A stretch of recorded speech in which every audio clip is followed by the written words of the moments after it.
the effectiveness of the co-optation, counterinsurgency, and in that sense, ultimately, I guess, defeat of at least um, the real freedom dreams and liberation, dreams of those generations, right? And Mhm, so it's mhm. like you get like there are things that were achieved in that era that Of course. the dominant society did not want to Oh, of relinquish, course. Absolutely, right? absolutely. Mhm.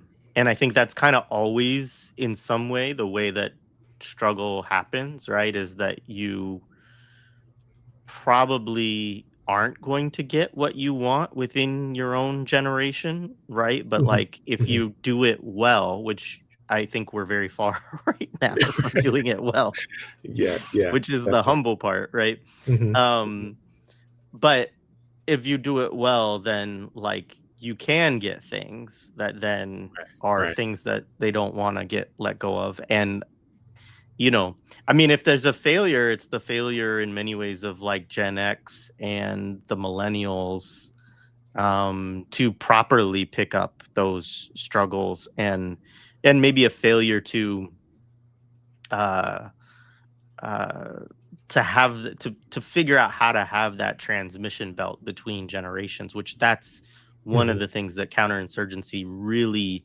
heavily tries to target, is the intergenerational transmission of radical knowledge, right? Right, right. um and so yeah, I agree with you on that end. We have a guest, so I'm gonna bring to the stage our first visitor. We'll have a few today.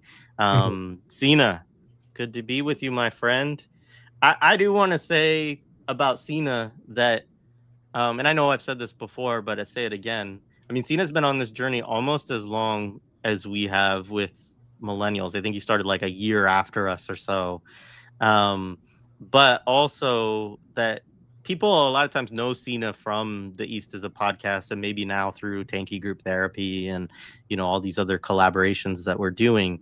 But Cena's behind the scenes on a lot of things, Red Nation, um, maybe soon to be Lara Sheehi's podcasts, many others, Adnan Hussein show, many of these, and he could probably say some more. But also, like, he is the reason that I do video now. And so I blame him for that, but also thank him for that. Um, because I lectured him for like an hour how he should pivot to video. What the hell are we doing? Why are we still doing this audio thing? And I was like, okay, you dive in first. I'll join you. And then I walked off the deck and I left. I said, I'm staying where I am. Thanks. I'm fine here. Water's warm. I'm nice. Oh, it's very funny. Oh, it's very funny. It's good to see you guys. Happy birthday. thank Happy you. Thank media. you. Thank Happy you. happy birthday to your media baby. It's yeah. We both started our shows in October. I launched mine on Halloween for some reason. Like I had no idea what I was doing. And then I like spent the next like 3 days neurotically checking my Libsyn stats, looking at like one download per hour and being like, yeah, I felt like a fighter jet pilot, like shooting down drones. It's like, yeah, 37, baby. Here we go. Straight to the moon. Oh, it was a different time. It was a different time. 2000, that was 2000, 18? I don't remember now. Yeah, I'm 1 year younger than you. My media baby is 1 year younger than me. And then Red Mhm. Nation is 1 year younger than my show because I met Nick about a year into my show. And then I was like, yo, bud, you want to start a show? He's like, okay. And then 6 years later, we're still here. Actually, I think we just celebrated our birthday. It was recently, maybe. Oh, I'm bad producer. Sorry. All my media children, I'm slowly disappointing them. Deadbeat dad, media dad that I am. Actually, but that's why we're here. We're celebrating. We're celebrating your great project. So I'm happy to be here. I'm in a goofy mood. I spent I spent all morning in my greenhouse, and it's like one of those situations where it's like too much of a good thing. Like I dreamed about having this greenhouse, and then I went in there and it was like 42 degrees Celsius, And I'm like, what the hell do I do now? This worked too well. Like, how do I even manage this? I can't grow anything. So now I have this like huge problem on my hands of like, be careful what you wish for. So it's kind of like with media, maybe? I don't know. No, that's not a good analogy. I was trying to connect that. It's just a pointless story. Hello, chat. Oh man, Sina, appreciated. Yeah, I can relate heavily. I used to obsess over Libsyn stats, behind the scenes of like how many downloads, and then when you finally get like you start to spike, right, and you're like, oh, like we've made it now, Now I obsess over YouTube stats and look at my Libsyn ones occasionally, but yeah. Anyway, I forget that my show exists sometimes.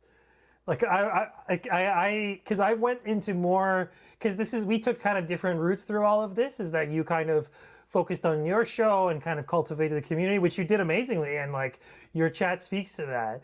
And actually Jay's, like your example, like MAKC's example is interesting, is that because if people who are like out there like watching this or listening to this after the fact, like you don't need much to like sustain a media project. Like you need, you need full-time time in a sense. You need like a sort of full-time labor.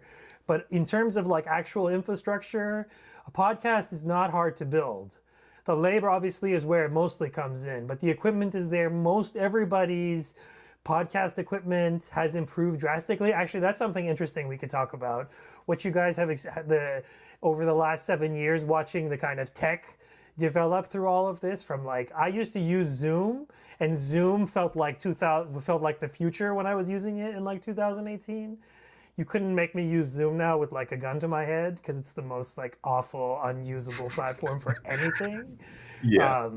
It's actually amazing, but like I realized too is that we've like 7 years in internet media. That's a century, because like so the time scales we're dealing with here is that like I was like, when was RSS even a thing? And then you're like, oh, Aaron Schwartz invented it. He was like not an adult for very long. Like that's how old. And like more recently, he's like, I think they 2010 or something. I can't remember when. Something like that. But like, so somewhere in the 2000s, this thing called RSS was invented. And then it's interesting, it would be interesting, I guess maybe people know this, but like to think of the transition from RSS to becoming a podcast thing where you upload primarily audio files. I mean, people also upload video obviously onto RSS feeds, but the culture of podcasting at least is still, this of using RSS feeds. Going to your YouTube channel is a different story. Like video is a different place. But in terms of strictly speaking of RSS, the technology of podcasts is like really straightforward.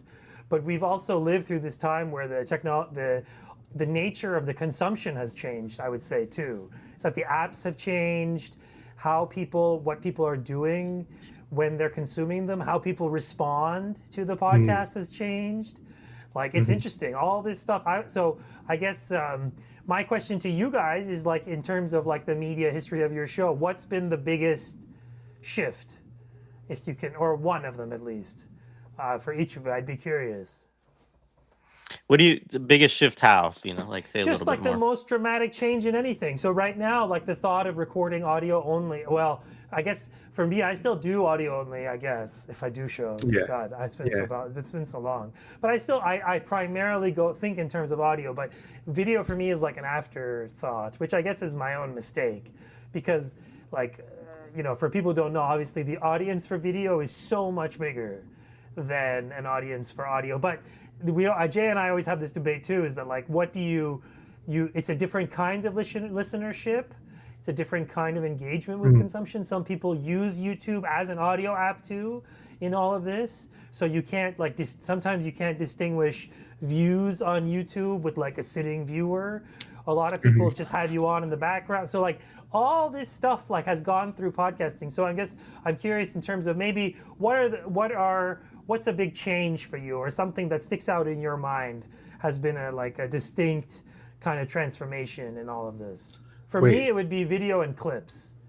Like clips, the way clips are out now, and the machinery for like clip making. I don't know, that's probably the biggest. Josh, I'll let you go first. Oh no, I was just thinking because I'm similar. I fucking like prefer like listening. And like even now, like I'm not. This is not a promo or advertisement, but like I've been using. I got like YouTube Premium, and like it's like even when I'm listening or when I'm watching, I'm listening. Like I'm not watching. Like it's just like I can't do it personally, which is weird. But like I prefer like to listen, and that's why I've been pouring so much energy into like the trying to do the audio stuff is because for one, Jay has the video stuff covered, of course, but also but just in terms of like just like the prep stuff as well. Like I feel like it's so much it's so much more geared to what I like and like having to like have all the information listed and then be able to just like it is always structured. The prep for it is different for me, and I appreciate that aspect of it. And I know Jay has like a different relationship to it as well, but yeah, it's been mostly like even you mentioned how like you stopped using Zoom. Like I'm still on Zoom, and it sucks. By the way, it does. Why? It definitely sucks. Why did you do that to yourself? I'm not even sure. It's funny because I think that Jay, we started on like what's that one website? It was like Conference something. It was like that first one. I think we started on those, and then we went to Zoom. Zencastr we used to use at Red Nation. Yeah, we used to use. Switched over to Zoom in 2020, and I just have not got off of that, unfortunately. Because I really hate it, honestly. Because I use it so much for work, so it's like I'm always on Zoom, unfortunately. But it's the most readily available, I guess. But yeah. Yeah, it's so your Uber conference, I think, was what it was called. Uber or conference, like it might have had a yeah, different name. So yeah, we used to do them as just conference calls, and actually, like some of the very first episodes are literally just me like having a record app on my phone and having a phone call with somebody. Like it was that. Like that's you can do it that low tech. I do not recommend it, but like that's kind of the space we were in 2017 initially.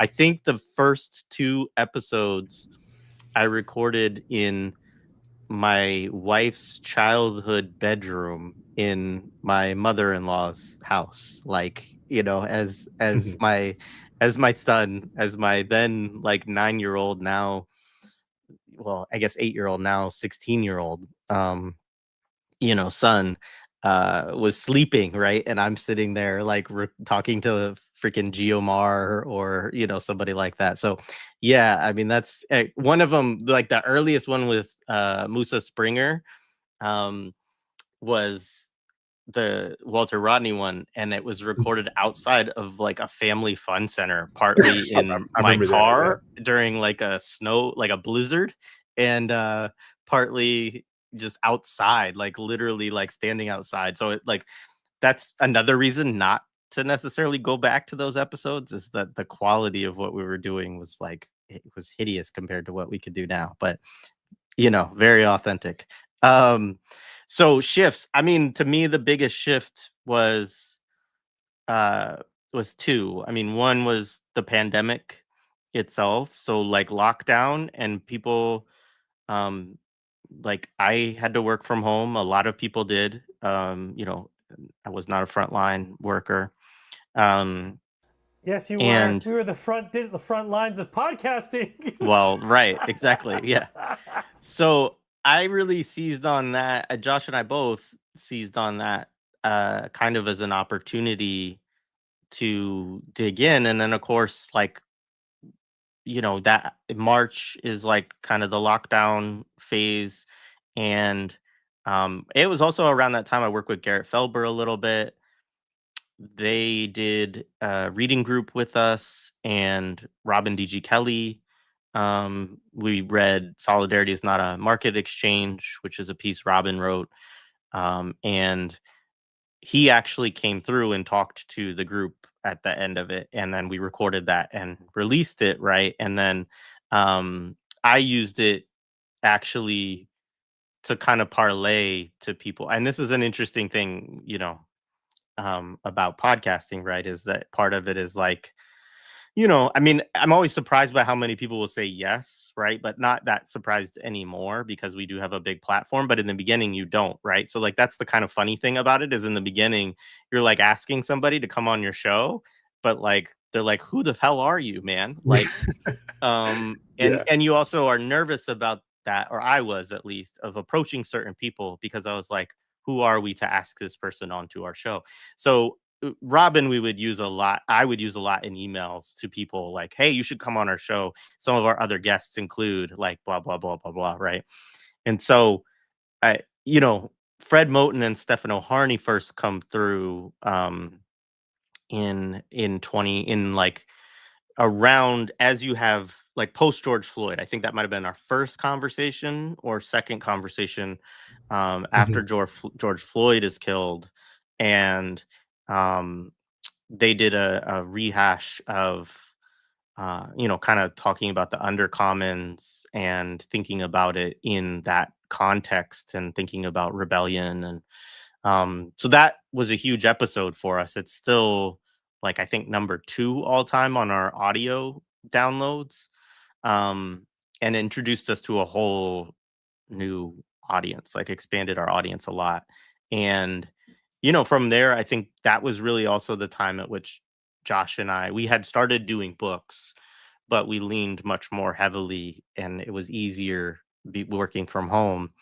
Like, we read a lot more, we talked to a lot more authors, and we got much more regular with it, of trying to put out an episode like every week to 7 days, I would say. So that was a big shift in our stuff. Technologically, obviously, the switch to streaming and to video is huge, and I think, like, to me, that I can't separate that from October 7th for me, because for me it was like, after October 7th, we actually, with you, Sina, had a conversation right after that, like the day or so after that, with you and Francis.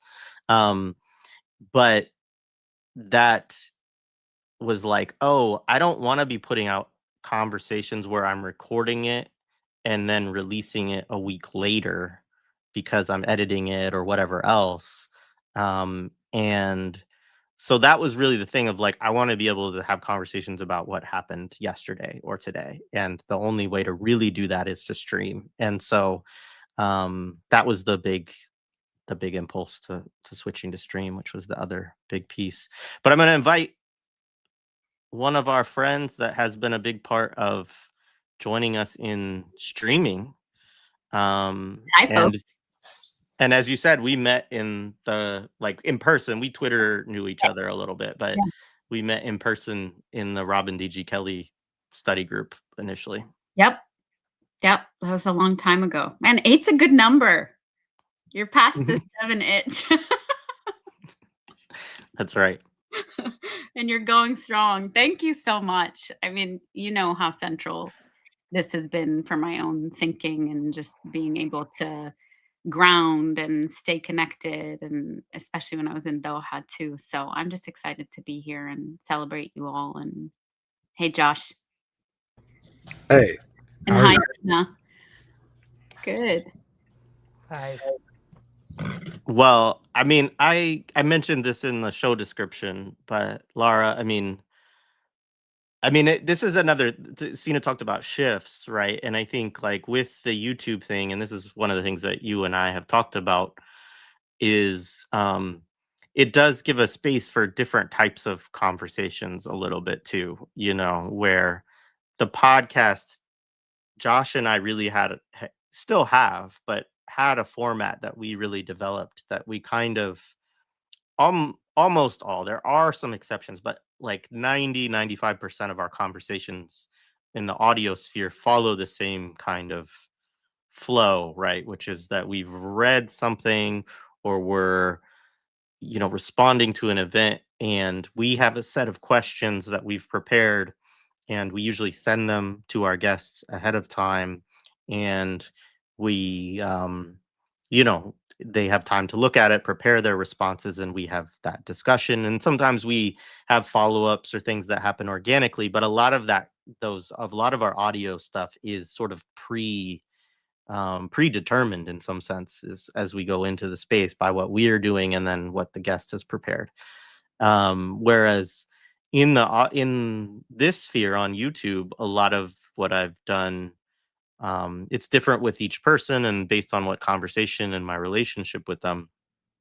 but a lot is more like this to some extent, or more like the episodes that I have done specifically with you, which is that we're pretty much reacting in real time. Like we might share with each other some texts, some some preparation of things that we want to talk about, but we don't formulate that usually in the terms of like specific questions, specific answers. We just kind of and I think that for the audience that's a different experience too, because you're seeing two people, you can see both of them, so you see also how they're reacting. You can see when when I've lost attention because I'm looking up something because you said something, or whatever else, or because I'm looking at the chat to see what they say. You can see all of that. But you also just have a space for, like, I think like one of the things in the audio sphere that you don't get, right, is when somebody says something that I think is stupid, you can't see my expression on my face in the audio sphere. And usually I'm too polite to say, like, afterwards, hey, like that thing that you said, I think that was dumb. But in the video sphere, like, people at least could see the expression on my face and read into what that might mean, right? Which I'm not talking about you, Lara, but like other folks that I've had on, they might see that. But you also get like the emotion too, I think, a little bit through people's faces and how we respond and reflect on the things that we're talking about a little bit deeper than you might just from voices. But yeah, so I really appreciate that. I mean, you reached out to me fairly early after shifting to video, and said, hey, like, would you be interested in doing a series of conversations and we can just kind of do this? And I was like, yeah, that sounds great. And it has, you've been a real partner for me in this space too, so thank you for that. Yeah, no, I mean, and part of it was we were in conversation, right? And we were just like touching base about how it felt to be taking in this immense amount of stimuli and trying to organize it in real time. And then folks were talking to me about very early on about how crazy making it felt. And so I think part of what you're saying is like there's a lot of trust that goes into this type of style, I think. And I think you do it really well. And you all have created a platform. I know that's what I hear from everybody. I mean, I see the chats, I see folks shout out when I tune in. People are always saying this, is there's something deeply moving and important about seeing comrades in real time work through shit. And I think that's part of it for me, is that when we come online and we have a general idea about what we're going to say, but really it's in relation, in struggle, making meaning out of the things we're seeing. And for me, it's been really important also to have a space in which affect is allowed, in which the fullness of affect is allowed. I mean, never mind my cursing. Maybe I have the I often have the what's it called? The high amount of curses on most podcasts. I heard that this weekend actually.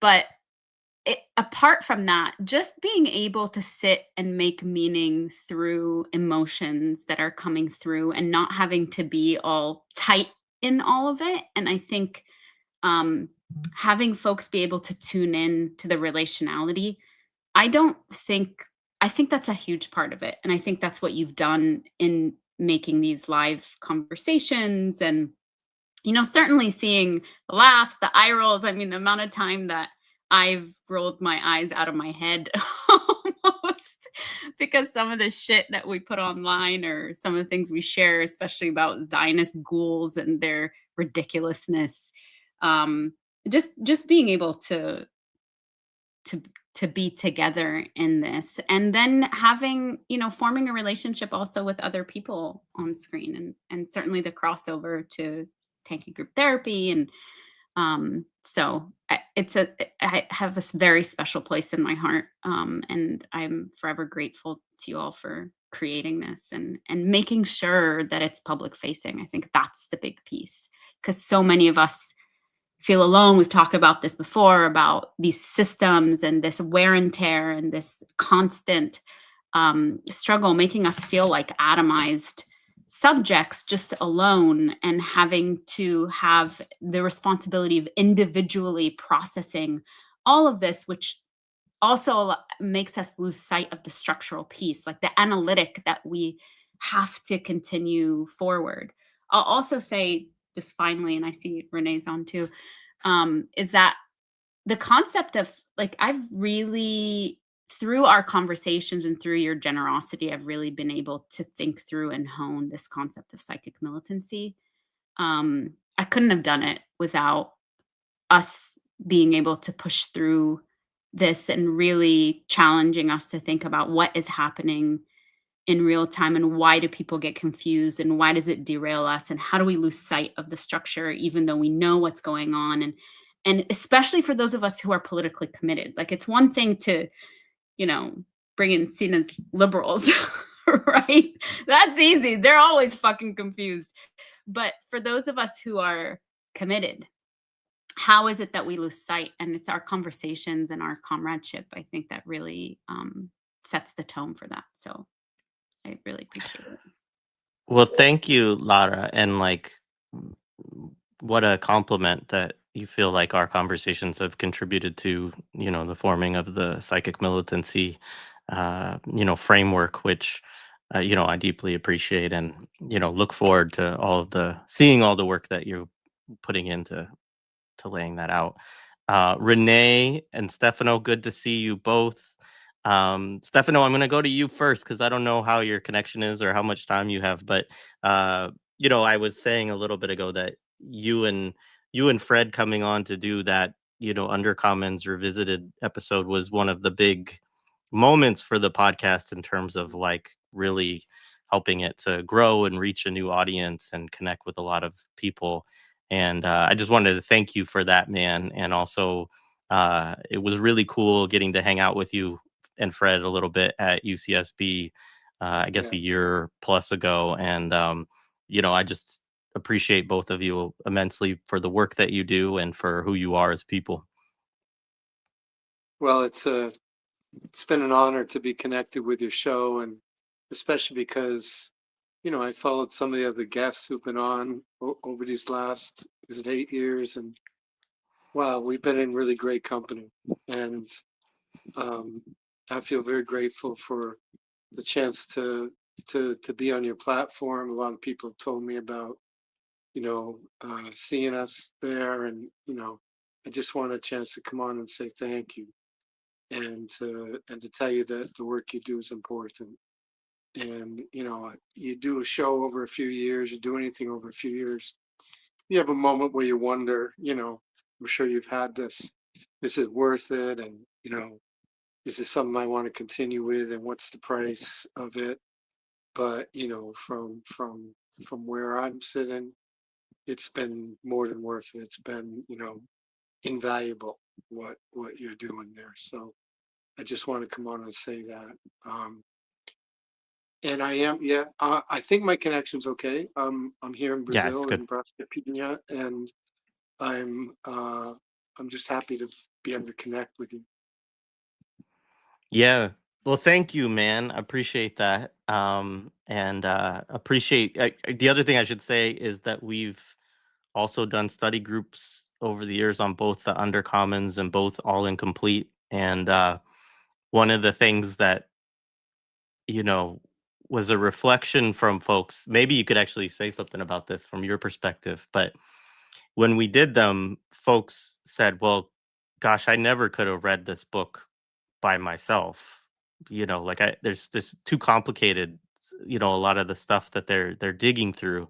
And one of the reflections in the study group was like, well, maybe that's the whole point of these books, is that we have to come together and each of us bring, you know, what we know, and so I don't know if that's intended or just a product of how you and Fred think and all of the things that you all are interested in, but it was they were great study group books to do because it really did take people who were, we have a person over here who's studying this, and a person over here who's studying this, and somebody here who knows a little bit about this, and coming together that we could really dig into them deeply and have, I think, some idea of like, some of the things, a lot of things you guys are digging into in those books. And so that was a process that I really treasured as well, was reading those books with collectives. And that's probably been, for me, I don't want to put a hierarchy on it, but it's certainly been one of the very most important and meaningful aspects of doing this platform, is that's allowed me to connect with so many people, and that those folks come together and we study stuff together. And so, in that sense, I also wanted to thank you for that piece. Well, thank you, because it's a high honor for you to say that, given the kind of guests that you've had on this show over the years. I can understand why it could be hard to read by itself, because I can tell you it would be impossible to write by yourself. It's a book that could only happen between me and Fred, or between two people, or between 10 people, or 15. The work that we do begins as collective, and I'm happy to hear that it's received collectively. And we have felt really lucky that everywhere we go, people say to us, we read this together. And at the same time, we say, well, that's cool, because we wrote it together, and there's something special about that. And I see that Fred's on, so I don't know, do you want to bring him in if you're ready, Fred, if you're there?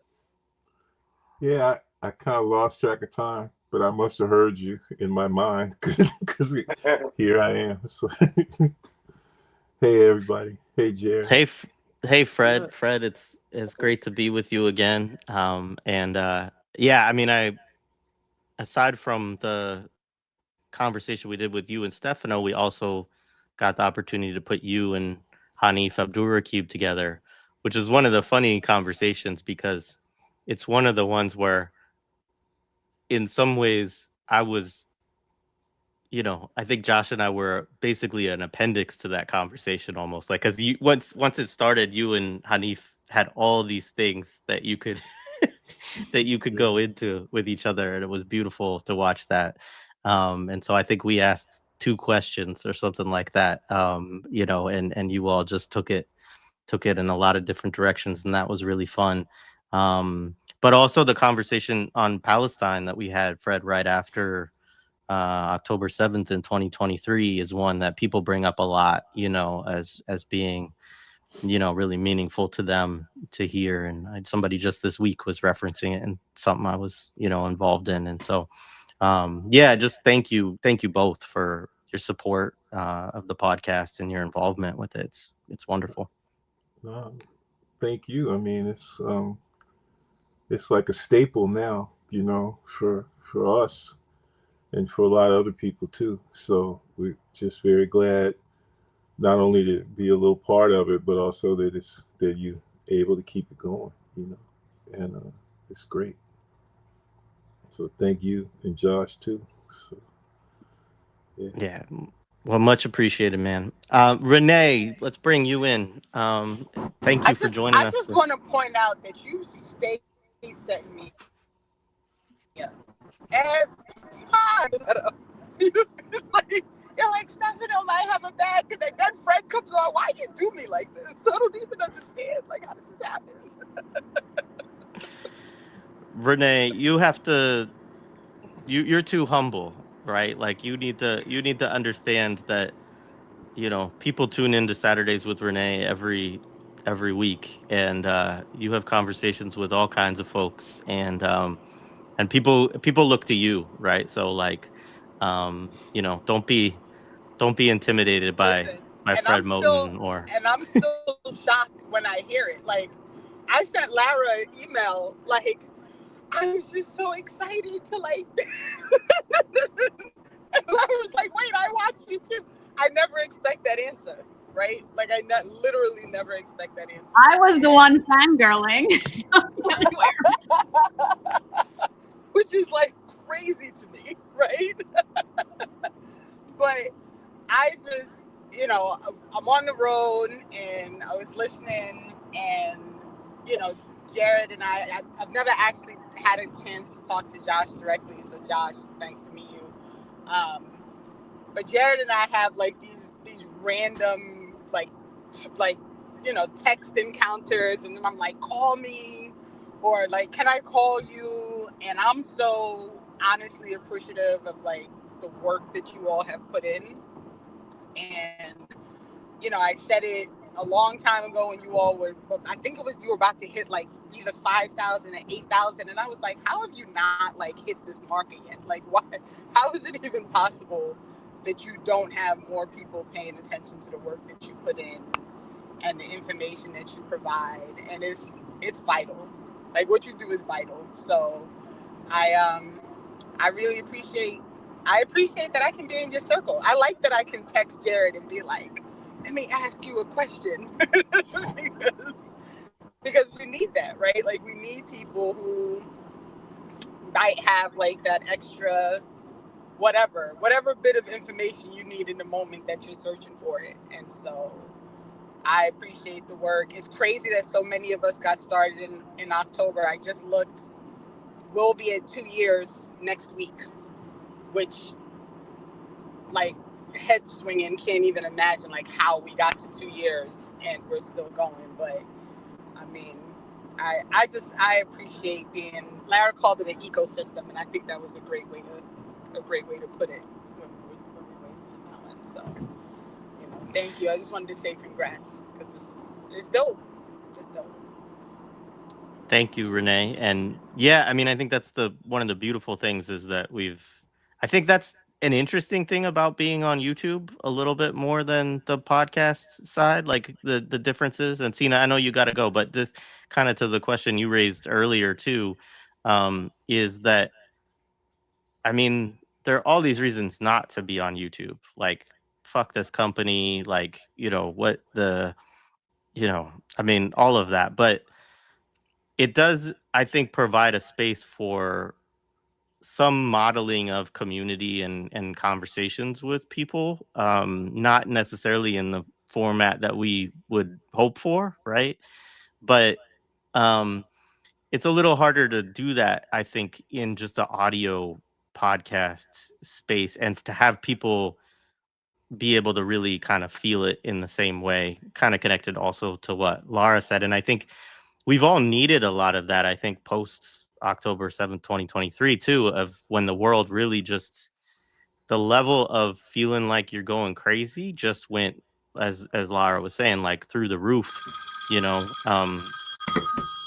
And so with that, that's amazing. Is that actually a house phone, or is that just a cell phone ring?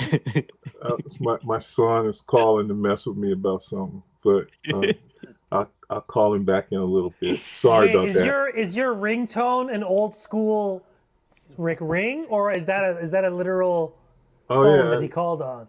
No, that's just my ringtone. Okay. There goes the joy. Yeah. Well, we got a landline, but we're up in the woods now, so that the cell phone doesn't work too well sometimes. But yeah. Anyway, sorry about that. No, not at all. That was amazing. So Sina, yeah, just, I know you got to roll, but I just wanted to thank you for coming through, man, and thank you for all of your support and collaboration and all of that over the years. You know, much appreciated, man. No, thank you, Jay. Thank you, everyone on this call. Thank you to the community of people, Jay. Jay has been like it's weird. I had a few colleagues when I was in grad school. It's not true. I had lots of colleagues, but you know, you're in like, you feel like you're not in competition, but you are a kind of solitary person on an academic job market. You like curate yourself and whatever, and you're like a whole thing. But you know, when you're a podcaster, like you're like, unless you're like a solo artist, and that's very hard to do, I feel.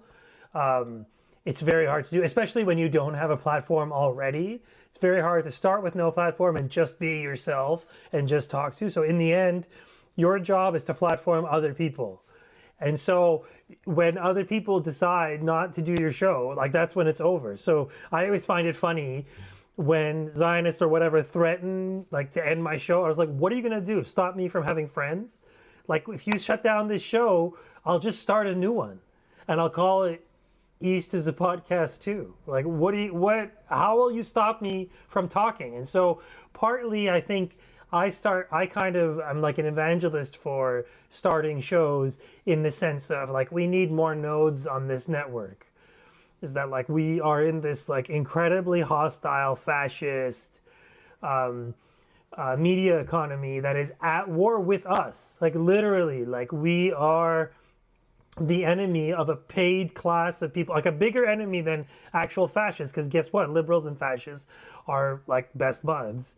And that's the system we fight against. It's a unified system. They work two wings of it, but it's like ultimately they have the same set of bosses. They have the same priorities. And so we work outside the system and we rely upon people who are listening. We rely upon our communities, the generosity. So I've admired the way that you've built your community. I wish I did a fraction of the things you do for my poor audience. My poor audience doesn't even get emails from me. Like I went for milk like 5 years ago on my Patreon and I like never came back. Like I was like, forget this. Just be happy with what you get, buddy. Like, whereas with Jay, I'm a patron of your show. I see the like care and the community. Man, I'm not doing a good job selling my Patreon, am I? So I'm gonna start imitating you, Jay, and using you as a role model. Put it better. And I'm gonna do more of these like interactive stuff. I feel like I want to cultivate the East is a Podcast community because I think ultimately a lot of my work goes to like the sort of network of shows that I produce. And I kind of spread it around, like whatever my energies and stuff. So I'm inspired by you guys to do more stuff. So I promise, you know, Papa's coming home. East is a Podcast listeners. It's been a while. I went for cigs. I'm coming back. You don't have to be orphans anymore. I'll send you an email on Patreon actually today. I promise. Don't hold me to that. But yeah, thanks everyone. It's nice meeting all of you. I know you from screens. And I guess I still know you from screens. But take care, chat. I'm going to end this. It won't be streamed to my channel anymore, but go switch to Jay's channel if you're watching this on mine. Bye, everyone. Peace, Sina. Thank you for stopping by.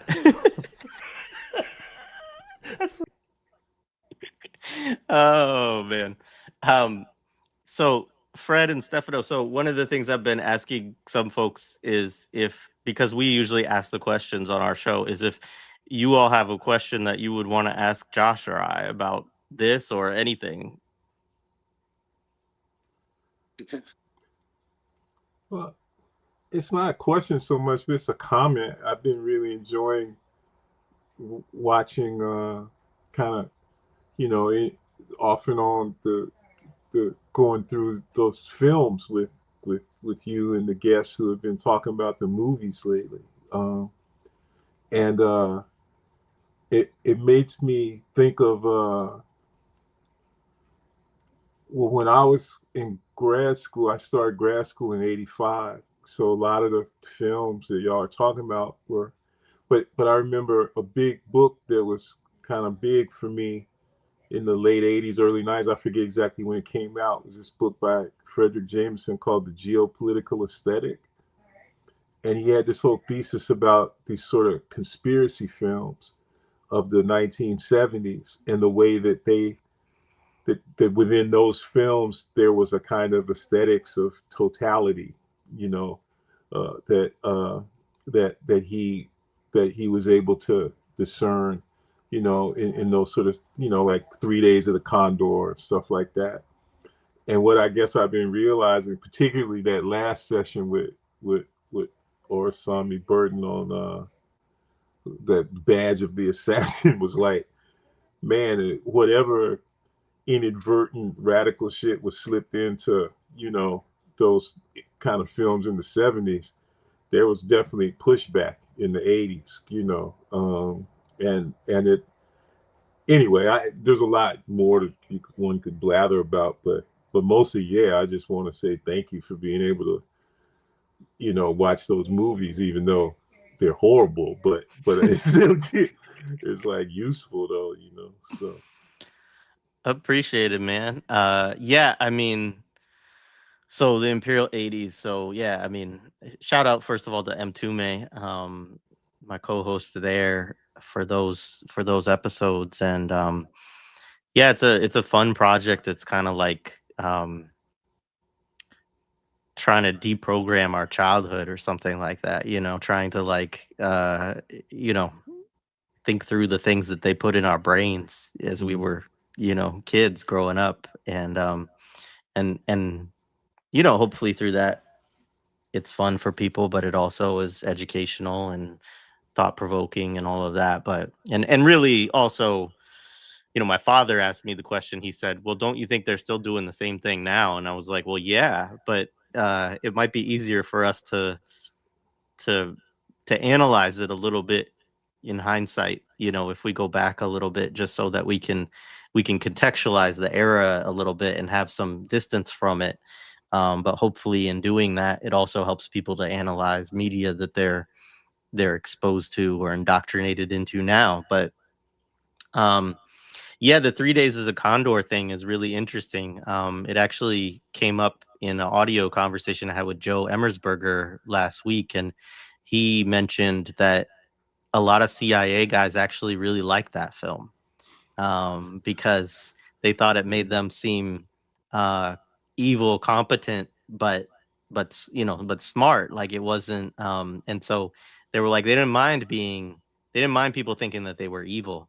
They just didn't want to be incompetent evil. And so I thought that was interesting, because I love those films in the 70s, right? And I even love like one of those movies I really like is the Will Smith movie in the 90s. What is it? I'm blanking on the name of it. Enemy of the State. The one with Um, Gene Hackman. yeah, Yeah, yeah, yeah, yeah, yeah. yeah, yeah. And I always have been drawn to those, and I feel like it's a little bit of my politicization is being able to watch films like that where, aspects of the security state or the deep state or whatever are, portrayed as, you know, going beyond the boundaries, trying to take control and, manage. And obviously there's truth to that. But I think that I think it's interesting to think about the fact that the CIA might like that portrayal of themselves, right? And like, what does that also mean about, um, maybe they think it's effective to recruit people to show the CIA as effective evil too. I don't know, or maybe it's effective in terms of also those of us on the left being afraid, right, or being scared of the level of their competence or their ability to disrupt us. Um, but I also think you're right, which is that we also have to reckon with that there's been a big effort, and I think it really does take hold in the 80s and it continues to today, of this kind of long arc of,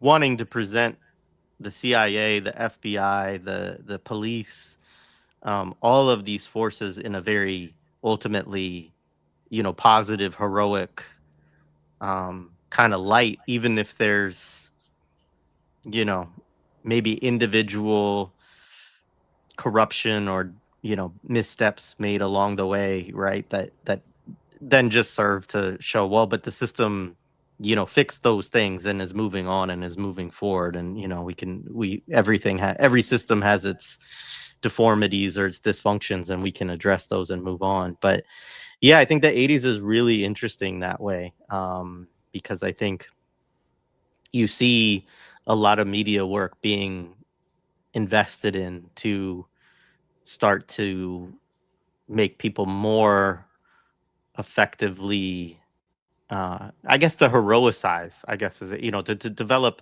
the idea of people in all of the aspects of, the police state, I guess we could say, as heroic figures, you know, and as necessary to empire, you know. So yeah, I don't know. I mean, I think it's a very interesting question. It's something I think we're going to be continuously grappling with on that series is those representations in the 80s. Yeah. Well, I guess you and Josh have the excuse that you were kids in the 80s. Josh wasn't even a kid in the 80s. Yeah, I was born in mid Fred 90s. don't have that excuse. We don't have that excuse. And yeah, Josh, your excuse is even better. And but you know, we did grow up in the 70s, you know, and the 70s were interesting because, apropos what you're saying, you know, there were, you know, I used to sit down with my dad and watch like the Rockford Files, you know, but we watched it all, you know, Cannon, Barnaby Jones, you know, Banachek, you name it. So this, as you know, or you know, maybe some of the people listening don't know if they're lucky enough to be younger. These were all private detective shows in the 1970s, right? And a lot of them were sort of vaguely anti-state, vaguely anti-law, because usually the private detectives were running afoul of the police. Not saying they were anti-law, they weren't revolutionary, but they were interesting in the sense that they weren't an attempt to rehabilitate the official state, but rather a kind of moment in which you know, these sort of oddball figures, you know, could make an appearance. And not all of them. If you think about Beretta, the machoism in Beretta was basically his kind of substitute for the state. But there were some of them, and Rockford Files is amongst them, where you had a feeling that there was, you know, an attempt to plot some kind of course that wasn't, you know, state philiac. It wasn't, you know, in favor of the status quo in one way or another. And just the other, so there's all that stuff that we grew up on, you know, which was happening at the same time as a lot of things in the broader culture in the 70s, which is obviously hugely different from what's happening by the time we get to the 80s.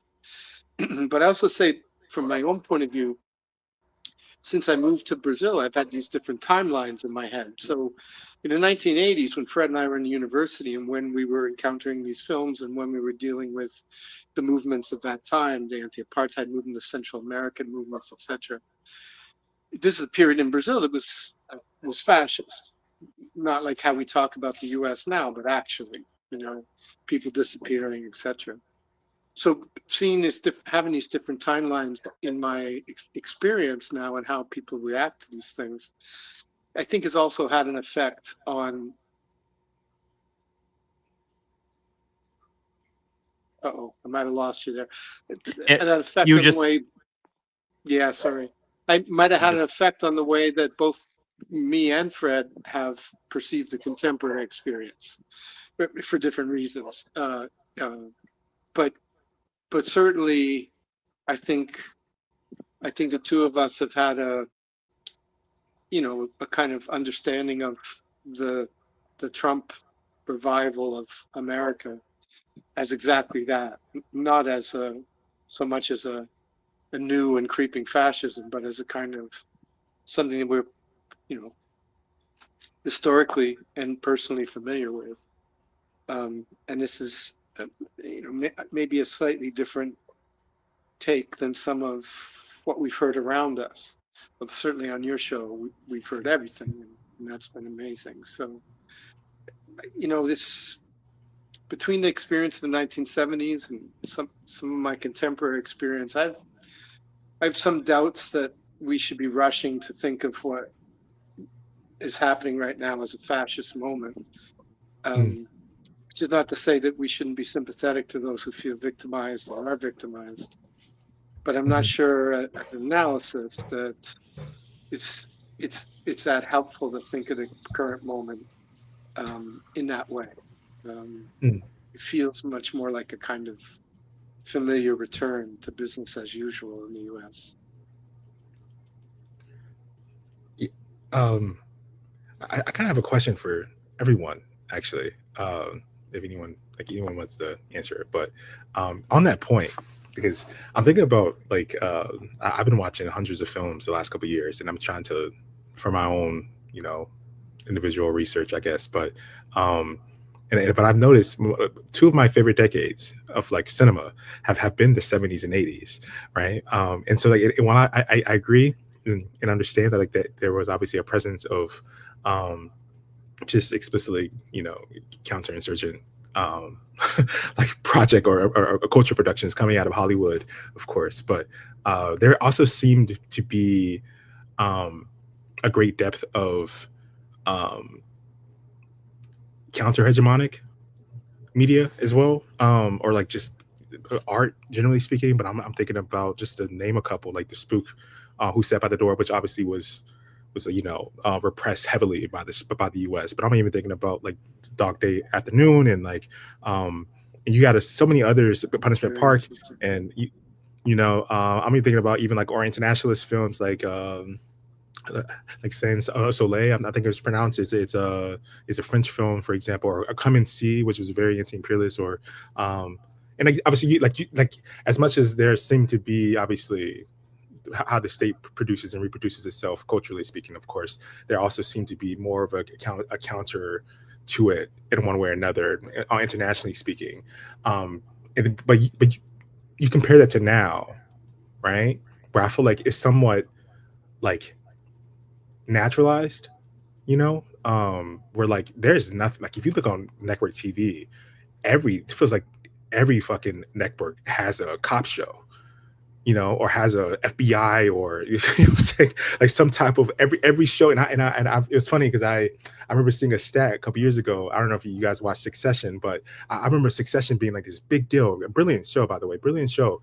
It's but it was a big deal for a lot of people around me. I remember seeing a stat about Succession versus like this cop show. I forget the name. I can forget the name at the moment, but I remember seeing the stats of like viewership, and like the cop show like had like, it just blew the Succession out the way. You know what I'm saying? It was like most people in the middle of America is like watching this. Like there are like millions and millions of fucking people are watching these cop shows and these procedurals ultimately. So but it feels like there is though an absence of a truly counter hegemonic cultural productions being produced en masse, if that makes sense, versus like the 20th century, where it felt much more constant, right? That like, yeah, of course the state is moving in a way that is moving, but like also there was, constant, dominant critiques happening to counter that as well, culturally speaking. And I don't know about now if that's the case anymore. And I could be wrong, but I try to keep up with a lot of this stuff. I watch a lot of films these days, and I try to keep up with what's being produced. And a lot of this shit feels like it's like, a lot of even the stuff that seems to be progressive or seems to be woke in one way or another, it's working in tandem for the state. I'm thinking about the Spike Lee's, not his recent stuff, but the Black Klansman. I watched that recently. Like that's one of the most like truly counterinsurgent forms of media that I've ever seen before in my life. Like it's so explicitly awful in that way, and like the way that he presents the quote unquote Angela Davis's character in that film, where like she is quite frankly like hooking up with the cop, and it barely gets resolved in that way. And it's like, and the way he presents Kwame Ture in that film as well is like as like this kind of like Black liberal nationalist, and in a sense it's like it's one of the most egregious forms of, but that gets casted as like, radical or progressive in a sense. And yeah, I'm curious. Ultimately, my question is, I'm curious if you guys have seen something similar, where like seems to be more and more of an absence of, at least on the cultural space, lane, if that makes sense. But yeah. Well, it's an interesting question, man. I feel like it's probably one of those kind of questions where quantitative methods might be appropriate, like, or at least some real straightforward kind of empirical, sort of data kind of stuff. Like, like when I think about music in the 60s, you know, or people say, oh, well, music is so fucked up now. And the reason is because in the 60s there was a movement and there's no movement now. But back then we had, we had, Curtis Mayfield or whatever. And I'd love to go back to look at the R&B charts, and say October 1968 and see what was on there. And I imagine that the ratio of what we would kind of call silly, counterinsurgent shit to radical good shit is, I have a feeling it's about the same.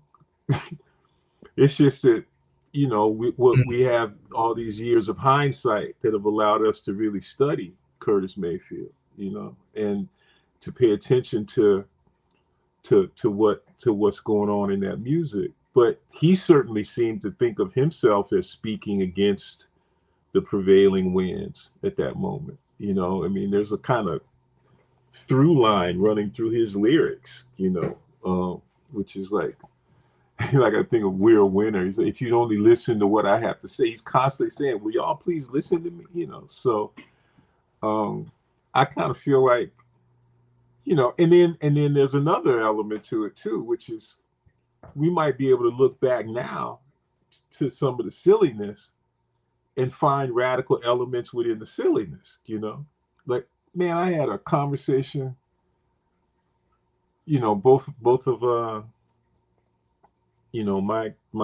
kids, Stefano's nephews, I guess he probably dropped out, but had to went away to college this year. And I had this long conversation with our youngest child, who's listening all the, for him, he listens to a lot of different music, but he listens to a lot of stuff that I'm just like, why, and we had this long conversation, and it was kind of, and he listens to music where,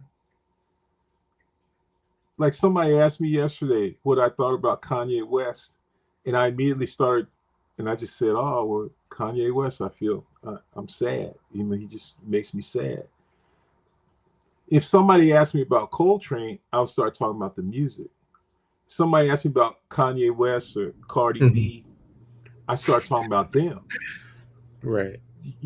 And I think maybe that's a difference, which is that there's a persona that seems to envelop and overshadow what people are actually doing. But and I get caught up in the persona, so I'm like, I don't want to hear you talking about Cardi B.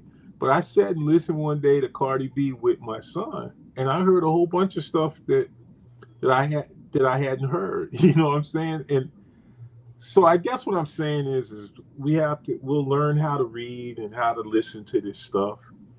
And there's some things going on, and some of it's good and some of it's bad. But as Curtis Mayfield said, we got to keep on pushing. I truly believe that the amount of resources that the people generate for what it is that we need to do, those resources are plenty. We just have to figure out how to find it, and how to listen for it, how to pay attention to it, and how to join it. And that's important in the same way that it's important to look at what the bosses are doing and have some have an analytic sort of be able to analyze that. It's just that I truly think that what they're doing is simple. Doesn't mean that it doesn't require analysis, but it requires a different kind of analysis. But what we're doing, what the folks are doing, what the people are doing is complicated. And it's complicated moreover by the fact that so much of it has to be surreptitious. And so it takes more time. It just takes more time for us to pay attention to what we're doing than it is to pay attention to what they're doing to us, and but we'll find it. But I had to laugh when you were talking about Spike Lee because I haven't seen Black Klansman, but I know deep in my heart, Josh, that you were utterly correct. You know, like I haven't seen it, but I know you're right. You know, so, and because you're right, funny. And because you're right, I don't have to see that shit. You know? Right. No, I appreciate that because I do think it's like Spike Lee is someone that I have conflicting feelings about. Right.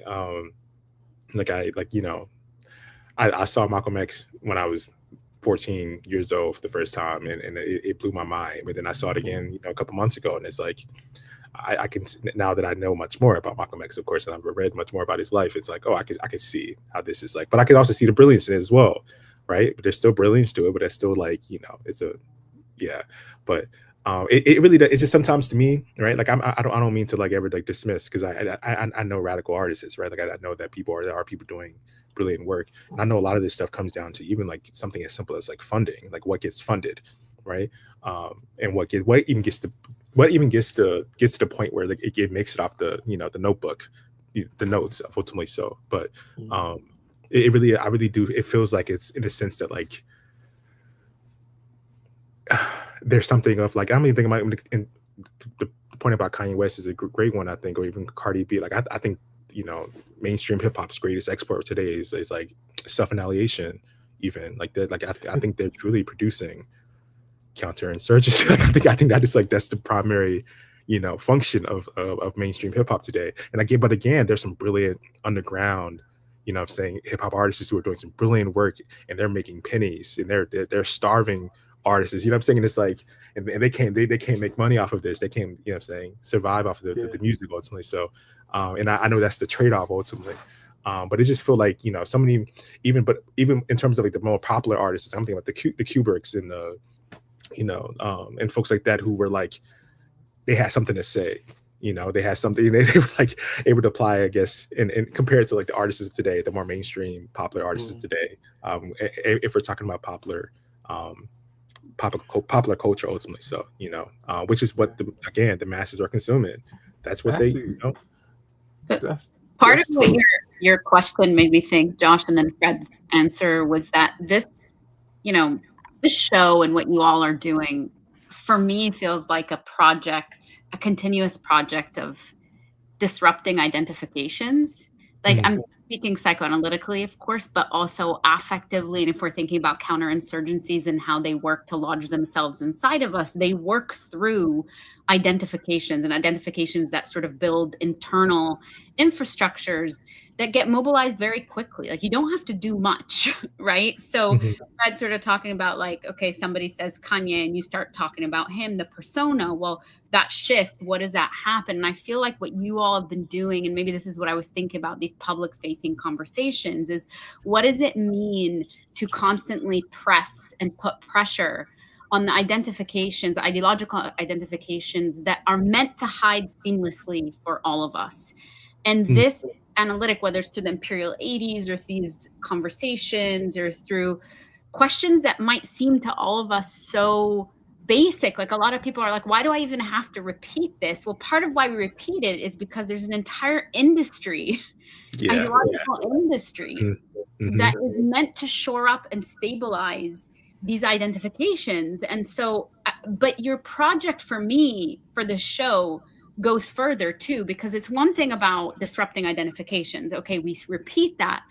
But part of, I think, the most powerful thing for me through these conversations, through, Jay, what you were saying, like putting yourselves out there and your guests putting yourselves out there to kind of undo and de-link some of the things that you grew up with, is also forging like revolutionary counter-identifications, which that's, I think, part of what we might feel is missing or doesn't have. And this is what Renee was saying about the ecosystem, is like, what does it mean to also have a project of counter-identifications, revolutionary counter-identifications?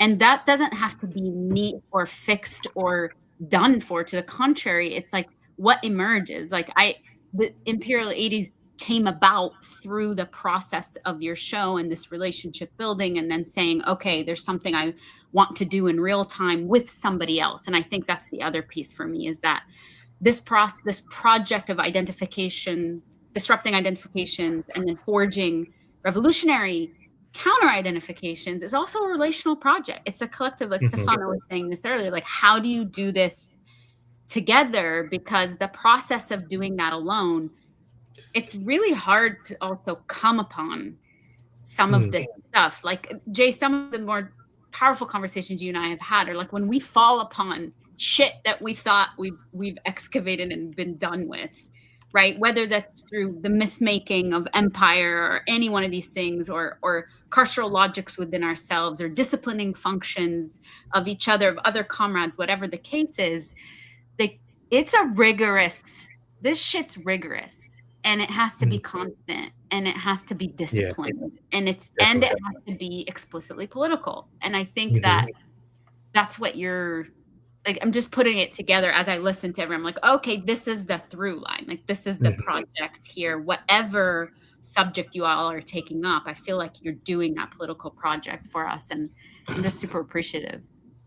I appreciate that. Yeah. Yeah. Thank you, Lara. I mean, like the latest thing I do is always on my mind, right? So like, the last couple of days I've been watching A Nightmare on Elm Street, because we're going to do that with Renee on Monday on Imperial 80s. And it's like a really interesting film actually to do this type of work on. And I think as we're going to do horror for the whole month of October, and I think it'd be interesting to do, because it's like there's actually interesting social commentary and critique within horror that often doesn't show up in other forms of cinema. But there's also these kind of acts of, like, I guess it's part of the genre and how it operates, right? And the kind of storytelling that you do, that you sort of personify whatever the critique is into, like, you know, one individual, and then maybe it's like the behavior of the teenagers who are being you know, attacked by this thing.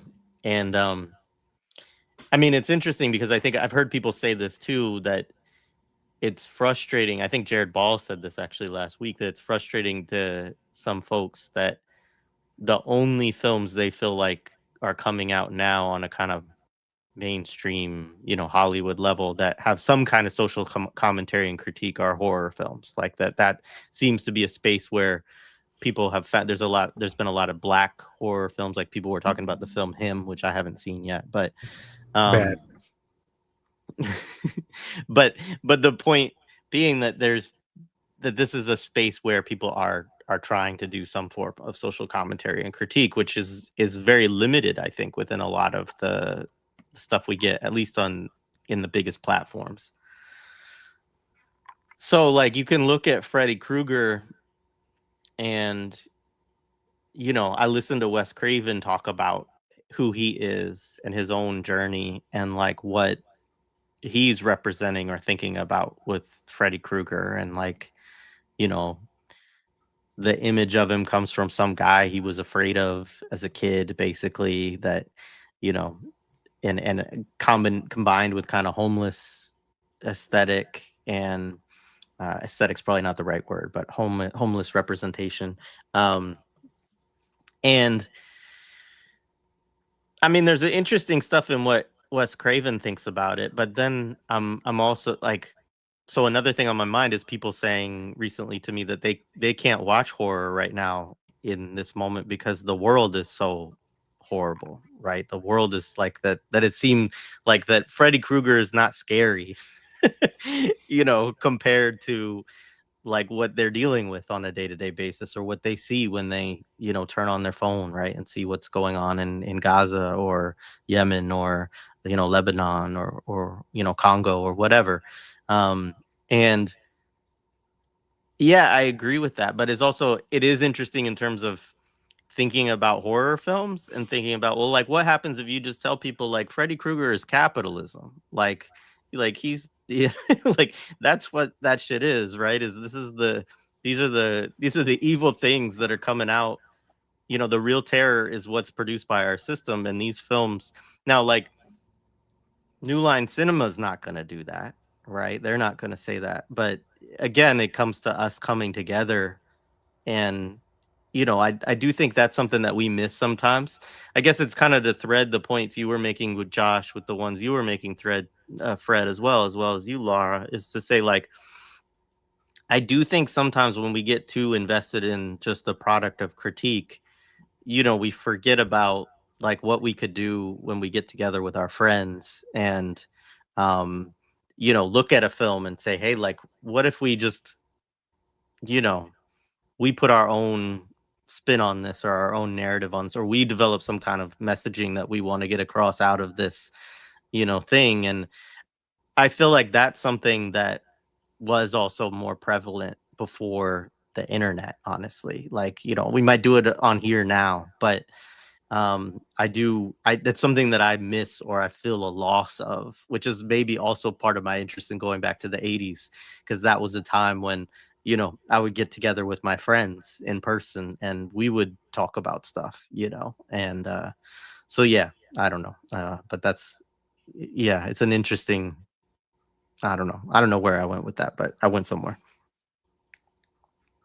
Oh, I love that you're just like, this is capitalism. So fun fact about Freddie Crew, I'm so excited for this conversation because, and here I'm going to give a shout out to immigrant parents who have no fucking idea what their kids are doing or what they're watching or whatever. And I watched Nightmare on Elm Street for the first time. I was 5 years old because there were people visiting and an older, extended relative put it on and probably was a little sadistic in making us kids sort of watch it. And it sticks with me because one of the things I realized very early on, and then later on, of course, you go and rewatch it and you realize why is this so terrifying psychically, is that he comes in your sleep. There's no escaping that shit, right? Like that lockdown psychically on, like, you think you could run away, you think you could do shit, but like no one can defy sleep. And I just remember over and over and over again seeing these characters sort of try to fight sleep in all these different ways.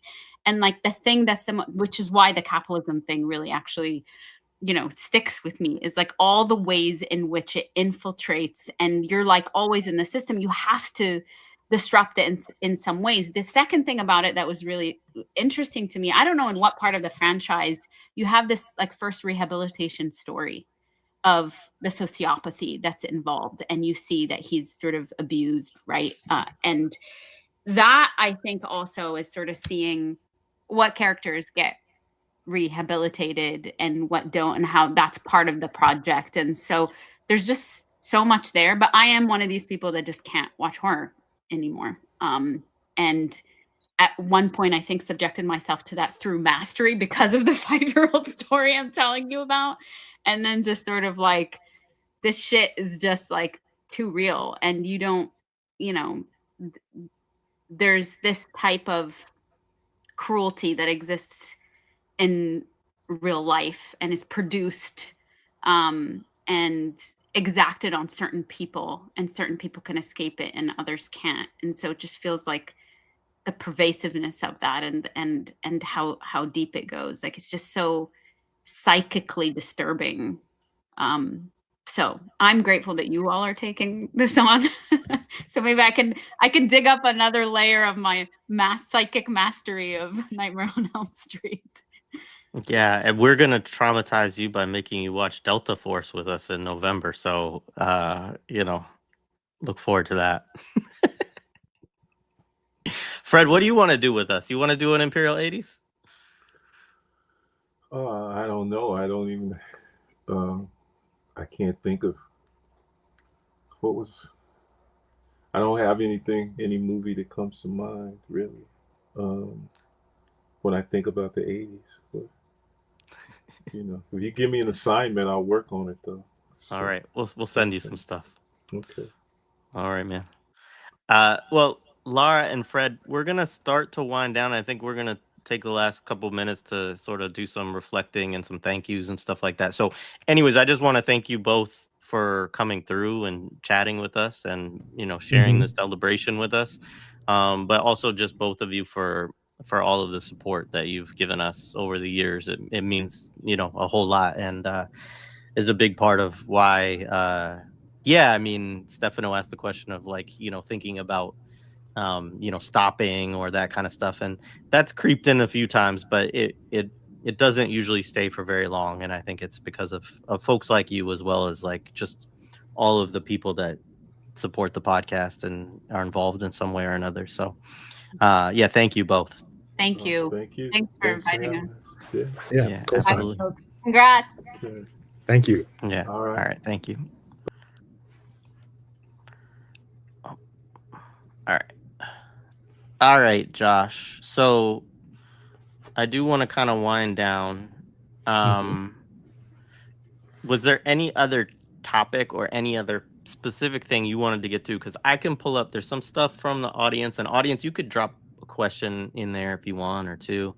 And then I do want to just spend a little time on like shout outs and thanking some people too. No, nothing really other than like thinking about the near future, or like maybe even like distant future. Like what do you imagine for this developing into? Because I've thought about that quite a bit over the last year or two, when I've been trying to race to finish this book and stuff, and like what I want to do after that. And yes, I'm curious about what you're thinking. I'll tell you what I'm thinking when I'm done. Well, when you're done. Yeah. Well, first, so let's do that, because that's a good question. But somebody asked, and I can't find it, but I know somebody asked this, and I think it would be, I'm sure folks would want to hear. Can you give folks a brief synopsis of your book and what you've been working on and writing about? Okay. So the book is I'm publishing it with Pluto Press. And it's honestly, it was supposed to technically come out last year, but we pushed it back for numerous reasons. For one, me and my editor are he's based in London at the moment. We on different timelines, so like but some other stuff, bunch of stuff has happened since then. I was like, okay, I'm gonna update this, although he's definitely giving me the grace and time to finish this book. But what I would say is that it is somewhat of a schematic genealogy of history in the U.S., particularly Black folks' history in the U.S. And I'm thinking about this very specific ways that the state has responded to Black struggles, and the ways that the state has sedated and halted or delayed even the long Black liberation struggle, which I think of as ultimately, inevitably, a revolutionary struggle. Ultimately, so, and it takes places in stages, of course. So we have, obviously, most importantly, the slave revolts and things like that. And then I'm thinking about, obviously, the Civil War, which Du Bois, for example, reframes or recasts as a Black workers struggle, ultimately. So I'm thinking about that. I'm thinking about, obviously, Reconstruction era, and I'm thinking about the Civil Rights and Black Power era as well. And I'm obviously thinking, most importantly, about now, I would say. And I'm thinking about specifically the way that the struggle has been delayed constantly, and how the state itself has made it an impossibility, for a true equitable society to be born under the current conditions of things. And I try to lay that out, and I don't, go into depth with every single point of history, but I do try to synthesize it in a sense, and give brief summaries for how I understand these different periods of time and their impact on both the Black cultural and political and economic, and obviously maybe most importantly, the psychological turmoil it has taken under for Black folks in particular. So I'm just thinking a lot about counterinsurgency. I'm thinking a lot about the revolutionary struggle and the many ways that it has stopped and started and been killed, and I'm thinking about defeat and taming and how these things all have kind of culminated in this moment now that we have inherited. Again, like I said earlier, we've inherited this moment that is just deeply egregious in many ways, and we're trying to find a way out. A lot of people are trying to find a way out, and I'm trying to somehow find an answer to not just the way out, but how we even got to this point to begin with, ultimately. So, which I think has been a culmination of just you know, the state's ability to be able to zap, you know, all radical and revolutionary history, particularly Black history. And yeah, I don't know, and I just think that we have an unresolved issue, and until we resolve it, then, like, you know, it's gonna remain how it is today. So I try to put that in you know, 200 pages or so, but yeah, that should be out early next year, early mid next year. It should be out for sure. Because I'm putting finishing dots on it right now, but yeah. Yeah, well, I look forward to it. Look forward to talking to you about it. And yeah, can't wait. And I remember, I mean, you described it, and you know, it sounds so ambitious. And I remember that was one of the things that when I talked to Dylan Rodriguez, I think was one of the reviewers of the manuscript or something like that. He had seen an early form of it, and he said, "This is a very ambitious project." You know, yeah. So yeah, it is for sure. So I can't wait to read it. But I also know, I mean, you talked about reading before, and I'm significantly older than you, but I bet that in your life you have, and I read a lot. I've read a lot of books, but I bet you've already read more books than I have in my entire life. You are a voracious, you know, reader, and you know, so I look forward to also seeing all of the different threads that you work through all of the stuff that you've studied and you know, thought about and thought with for all these years. So yeah, I'm excited for it. I'm excited to talk about it on here too, for sure, at length. Yeah. But yeah, definitely. For sure. Shout outs. I want to, first of all, thank you, Dr. Susan Jacob, for becoming a member of the channel. Francis, thank you for the anniversary or birthday gift. Appreciated. And folks, yeah, again, like, you can support through Patreon, you could support through Buy Me a Coffee, you know, or you could support through YouTube. Much appreciated. Any, you know, support you can give. All right, before we do audience questions, then let's, yeah, so like the future. So from my end, what I would love to do is to really build a larger media organization. And I think that the question is, like, what does that look like, and how do you do it, and how do you build it in such a way where nothing is you can't make something that can't be repressed, you know, within our society, for sure. But how do you build in kind of resilience, right, to the system, so that you know, when they attack you one way, that you have some kind of response. And obviously one response is what Sina said, which is like, you just make the same thing and, you know, call it something else. But I think that you know, beyond that, thinking about different frameworks of it, you know, should it be an association, should it be a coalition, should it be you know, and there's other examples of this out there, which every time one drops, I'm a mixture of, like, really excited that people are doing it and a little bit pissed off, because I'm like, you know, why didn't they ask me? Or more than that, like, damn it, they beat us to it, right? But Right. but on the flip side, those are like petty personal emotions. That's not actually my political response, which is that it's great, right? Like, I want everybody to be you know, working together in a more organized fashion, and we need more and more stuff, like Sina's saying, because ultimately this sphere or this group of media projects, it might seem like everybody on the left is a podcaster and not enough people are in an organization, or some, you know, some version of that dichotomy, right? But when we see how powerful the media networks are of, for instance, like the far right in this country, like, we have a lot of work to get to the place where, even on a level of getting our message to people, that we have, you know, more and more powerful ways to do that, and more people involved in that. So I actually think that's a really important, you know, thing. And I think it is actually a form of organization. And I think that a lot of the people who do media work are also involved in organizations, right? So it's not this, like, dichotomy of, you know, just, oh, somebody's a podcaster and, you know, they don't do anything else or whatever, that I think sometimes people imagine. But as far as that, I mean, you know, on my mind are a lot of the folks that we already work with, right? A lot of the folks, especially on the YouTube side that I've collaborated with in the last couple of years, you know, a lot of people that we do these crossover conversations with, folks like those that were on this live today, and many others, you know, is how do we develop some kind of even infrastructure that can help to more sustainably fund the work that, you know, all of us do, right?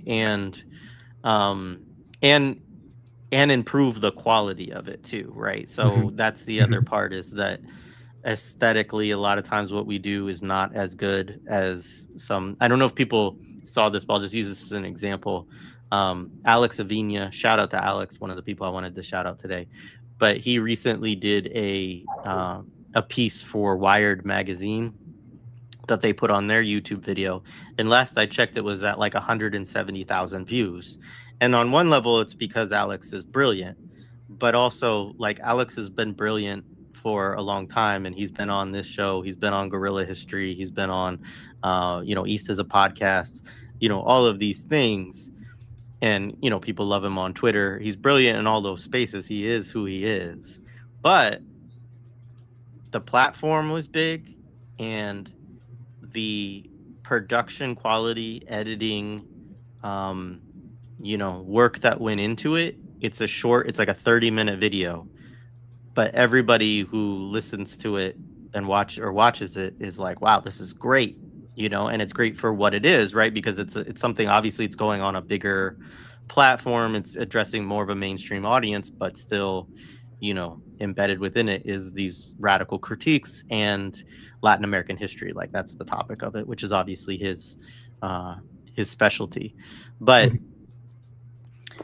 all that to say, like, I don't think that the conversation that he had is necessarily better than conversations that he's had with us or with others, right? It's that it's all of the other things. It's the packaging, it's the production, it's the editing, it's everything. And you know, to get there, it just is it's a matter of resources, and not like a, you know, I'm not talking about like an insane amount of resources, right? But it is a matter of having the investment to be able to pay, you know, lighting folks, like hair and makeup folks, you know, somebody knows how to like make a movie, produce it, right? And a lot of these people are within our network. Like Mtume is a director, right? Like he could do a lot of these things. Like I know people, you know, people, or do photography and cinematography. Like we all know these folks, but you know, it's one thing to just sort of ask people to do a favor for you at one time, which, you know, we can do here and there.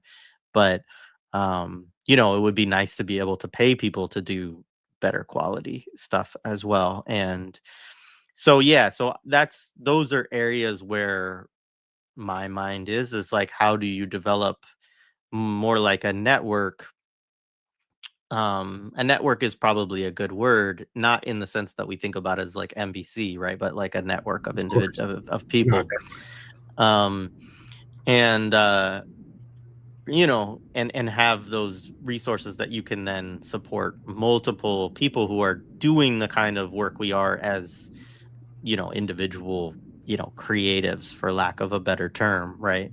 And yeah, so that's part of it. I mean, that's part of what I would like to see. But yeah, again, and maybe we'll do more targeted appeals and like build that out. And I mean, it's part of it is the political work to get people to agree to be a part of it, and then collectively envision like, how does it work? And you know, what happens when you really disagree about your line about you know, when, you know, such and such happens in the world, you know, and that's a problem, right? Is that like we don't all agree on everything, but that's okay.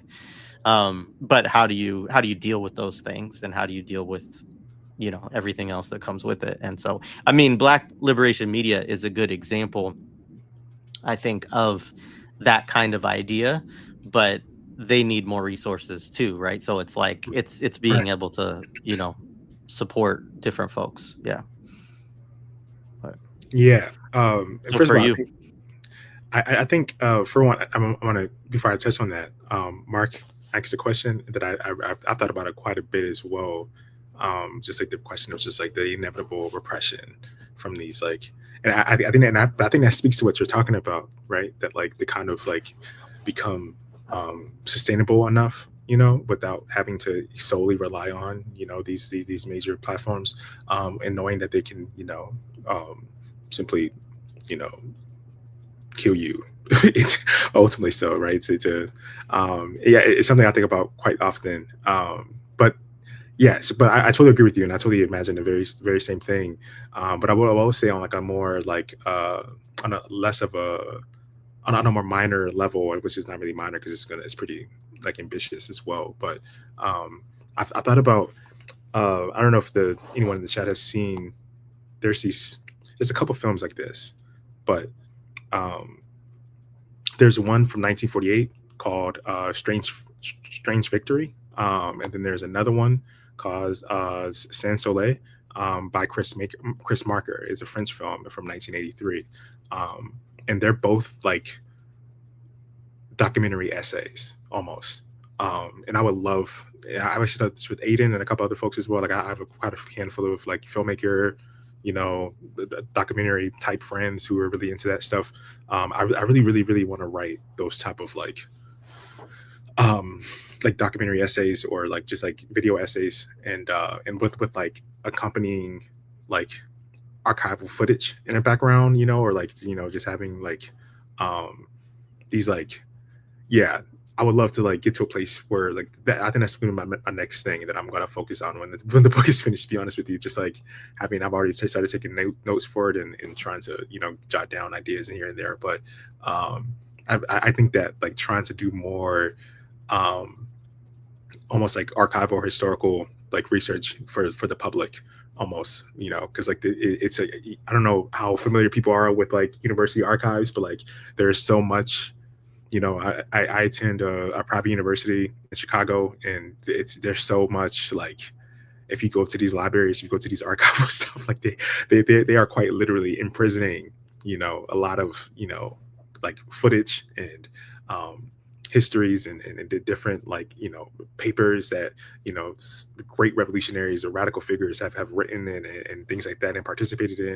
And a lot of it is just like it never sees the light of day outside of like, you know, if a person studies that stuff like me, like a freak who studies that stuff, right? But it's like we have to find a way to extract that from the university and give it to the fucking public ultimately. And I want to find more ways to do that creatively in a way that people, I think, connect with. And I would love to like, along with doing like interview style or conversational style, like conversations for the pod, doing more, you know, explicit, you know, or I guess other ways of delivering historical information, if that makes sense. But, and it's funny, not to shout out technically someone who may be our, you know, our competition, quote unquote, if you can call it such a thing. But I really fuck with them. Blowback. I don't know if you guys are familiar with Blowback. They're doing some cool ass shit, and I love what they're doing with the podcast stuff. It's like, but they have.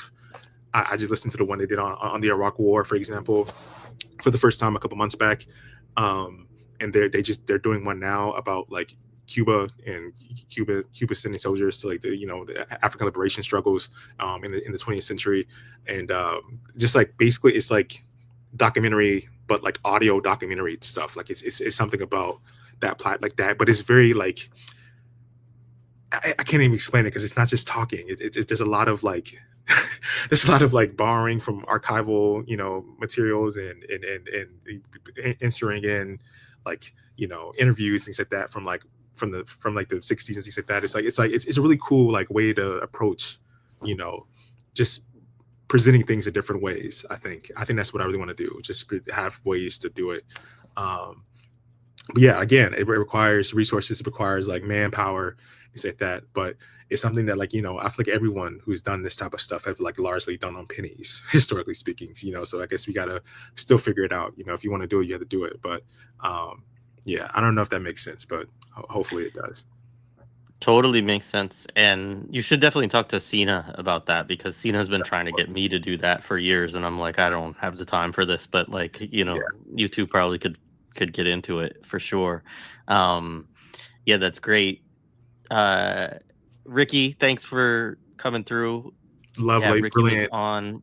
Yeah, no. brilliant Shout out organizer, to Ricky. brilliant thinker. By the way, And I do want to acknowledge what she says here, which is it is the month of action against AFRICOM. I will say this: I signed up the thing already and said we'll do something, and I put on there that we would be happy to host somebody for a conversation. So absolutely. Ricky, tell whoever needs to hear that, so that and it would be great if it's you, but it could be any of your comrades. So shout out to Black Alliance for Peace and all of the work that you all are doing, and shut down AFRICOM. So thank you. All right. All right. Questions, and I'll do the chat questions I caught. Feel free to drop another one if you have it. I did see the one that you just referenced, about not talking about specifics, but are Mac and friendly platforms thinking and talking about contingencies in case these platforms no longer become available? Yeah, we definitely do talk about that. I also make sure to archive everything that we do so that we could take it somewhere else if we needed to. So we think about it, and I think that's something that is important in terms of what I brought up in terms of resiliency and all of that as well, which is, we have to plan for it. And I mean, there's conversations that we have too about other platforms, or whether, YouTube is worth whatever. The thing about YouTube is, for better or worse, y'all are on it. And it's integrated into Google in such a fashion that if people search up something, that sometimes Google recommends even our podcast in response to a search that somebody would have, right? In a way that RSS feeds, which are what the podcasts come from, are not integrated that well because Google doesn't own them, right? And so it's Google's way of trying to sell you more and more ads, is basically the thing that you're like kind of riding on. But again, fuck Google. So I'm again always interested in thinking about other things, and I know there are other approaches, like Means TV, has their own app, and they work through a different, kind of service to do that. And I mean, all those things are interesting, and I think worth considering. But at the same time, like, there have to be sort of layers of resiliency that you plan in, because even if you create your own app, they could at some point say, like they do with the ice tracking apps right now. Now Google and Apple are like conspiring to like take them off of the App Store, right? Because people are using them to stop themselves from being kidnapped by ICE, or in order to go and confront ICE, right? And so I think that's the thing, is that ultimately all of this technology is easily sort of manipulated by the state in one way or another. And it is actually one of the interesting things about audio and about the RSS feed, is that I'm not saying it's impossible, but they have to do a lot to, like, if you do something on a podcast that Spotify doesn't like, it's like, okay, well, Spotify can take you down, but they can't actually get rid of the conversation itself, right? They would have to do something like, I don't even know what that process would fully look like, to take the ability of somebody to record something and upload it to a RSS feed, because it's basically like the audio version of a blog, right? It's basically like me saying, hey, I'm recording something and I want to put it out to the world. So some of the mechanisms that distribute that can say no. Like one of our episodes with Fred and Stefano, actually they took down a while ago because it had a sample, and they finally have developed the AI technology to be able to tell that we used the audio song that they were referencing, so they took that one down. But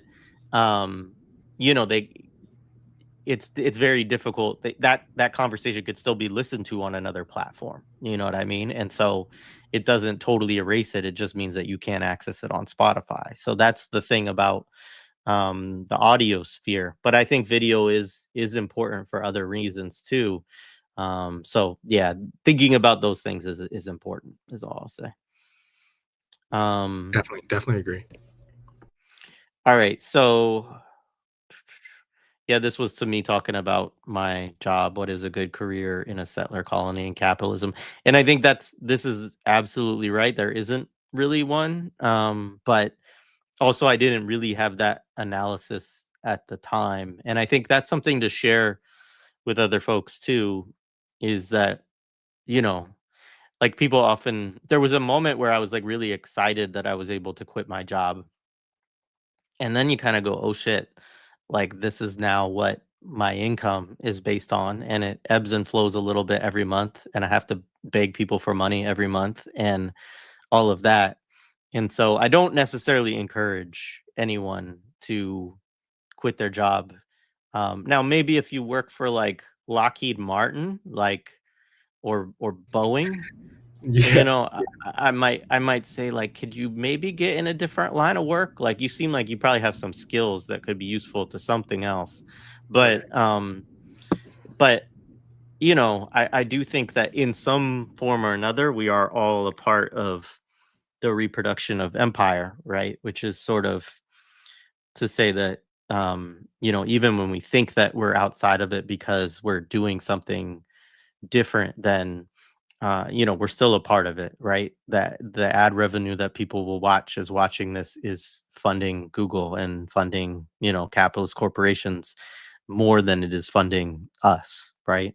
Um, and so, yeah, there's not really an outside of it that you can actually get to. And even if you could, it's just you. So it doesn't change the reality of the situation. Right.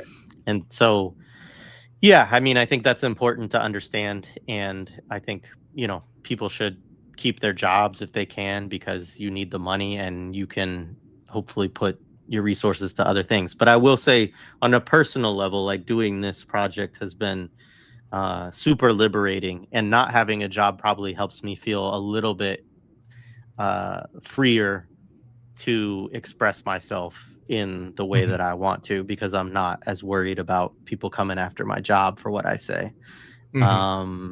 So yeah, it's all part of it. Yeah. The yeah, somebody also asked about free speech plan. Talk about a plan for resisting the free speech expression to come. I mean, it's here, and Yeah, I really don't. I get asked this question a lot. I don't think you can like ever really plan for it, other than just like having some level of like grounding with folks who can, you know, offer support. And again, a lot of people don't have access to that. Even that, you know, like we've been able to like build relationships with people over the years, both through the pod, but also like the organizing work that I've done, and also through school and different spaces that I've been in. So I've been able to like, you know, I don't know, but I feel like most people just don't have some level of like grounding with like people in different sides of the world. But it's I really don't know if you can truly plan for it. You really like I really think you just have to be like, you just have to like be as like really just as like sharp as possible, and even like just be careful like with the stuff you post online. Like I've even like, you know, in some ways like try to be careful with how I tweet, or like how I post on Instagram. I don't tweet nearly as much as I used to. Instagram, like I try to be like, again, just trying to be more careful with things, but like, and making sure that I'm not just like using, you know, just being all, because there was a time where like, you know, I would make jokes or like say things that was definitely out of, you know what I'm saying, definitely got me on a watch list or two. But and I try to just be careful of that as I got older. But again, we're all on that shit, yeah, one way or another. Like the way this fucking plant, this technology that they've developed especially with AI, man, come on, man. It's like this Peter Thiel shit, who's damn near our president at the moment. Honestly, so it's like they have the technology to if they want to get you out of here, they're going to get you out of here. Simply put, I know that sucks to say, and it's like, it's bleak as hell, but it's like I just feel like you just have to be as sharp as possible, as careful as possible, and making sure that you have, you know, friends and family and people who can, like, you know, who can support if anything, if and when things come and things get really bad. And they're getting bad already. You know, a lot of people are already experiencing. I know so many people who've been fired, so many people who've been evicted for their organizing work, for even just like expressing support online. Like I know folks who just like, you know, have experienced repression, and some of them have gotten their lick back though. Some of them have, you know what I'm saying, because they've had support, you know, that we pulled together resources to, you know, get their legally get their, like, you know, their jobs back, or to get, you know what I'm saying, get monetary, you know, retaliation for, you know, their being fired unjustly or things like that. But yeah, I think I don't know though if you can plan for it ultimately, other than just at least as an individual. I don't think so. Like I think it has to be like a collective, you know, effort ultimately. So, but yeah. Yeah, you made me think of something I wanted to read real quick, which I got Jemma DeCristo's new book, which is not out yet. I'm excited about it, but it's on blackness and aesthetics. But she had this quote in her acknowledgments that said, like many people publishing in academia, I needed to write this book theoretically to keep my job. Although if we are being honest, this is hardly enough to keep a job in a fascist, Zionist, racist, transphobic, ableist career path in a glorified settler colonial real estate hedge fund known as a university. And I was like, that is a bar. Incredible. Yeah, it is. You know, but yeah, I mean, I think that's it's like the both. Like, I mean, I think that the point that you made that's really resonates with me is that probably, I don't want to say the most important, but like a super important element to anti-repression is like the relationships that you can, you know, build, and like how many people would show up for you and support you and that kind of stuff. And so I do feel good on that level, that I know that there's a lot of people who have even monetarily supported this podcast and us over the years. And there's also people who supported us in all kinds of material ways, but not monetary ways over the years. And, you know, I do know that a lot of people would be on our side in a situation.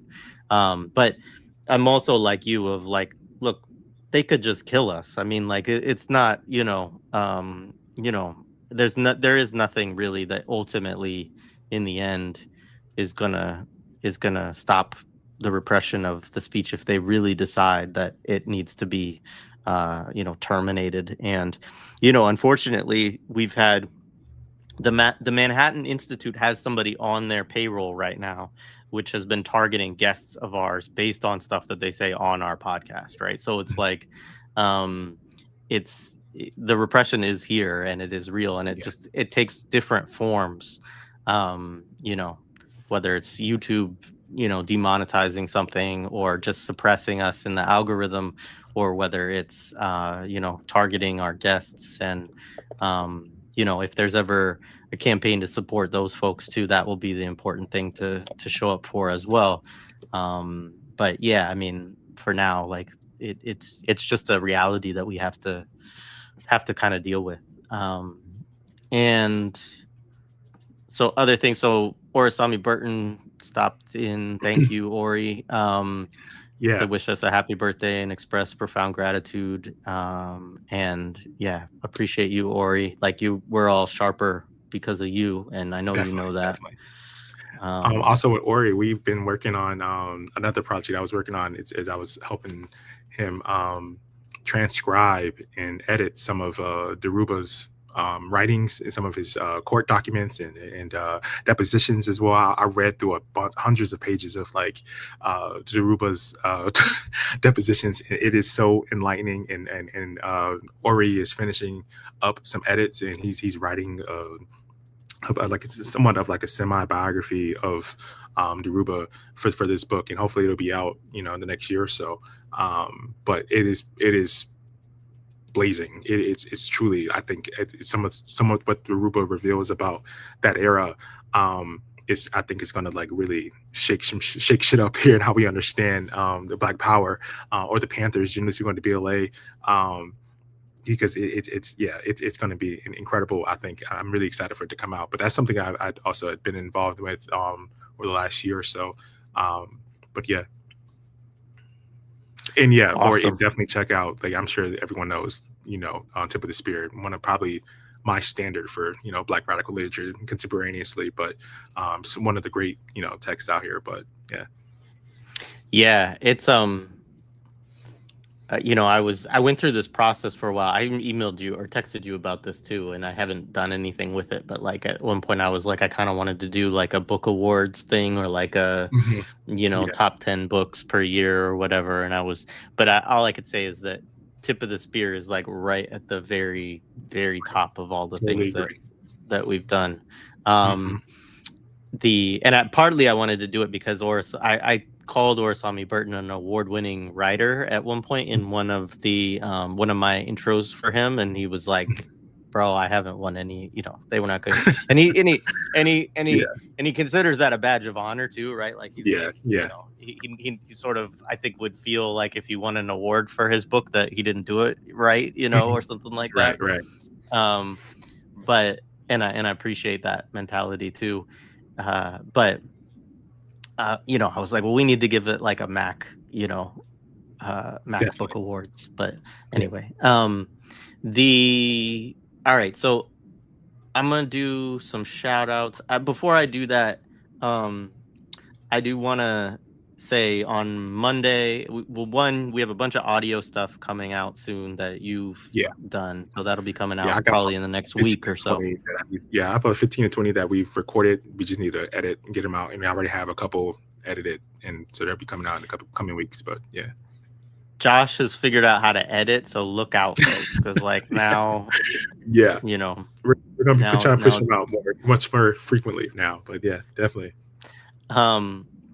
So other folks, the other thing I want to say is that we do have on our end, for the live show, on Monday, we have Imperial 80s. Renee Johnston will be here, and we're going to do Nightmare on Elm Street, as I already referenced.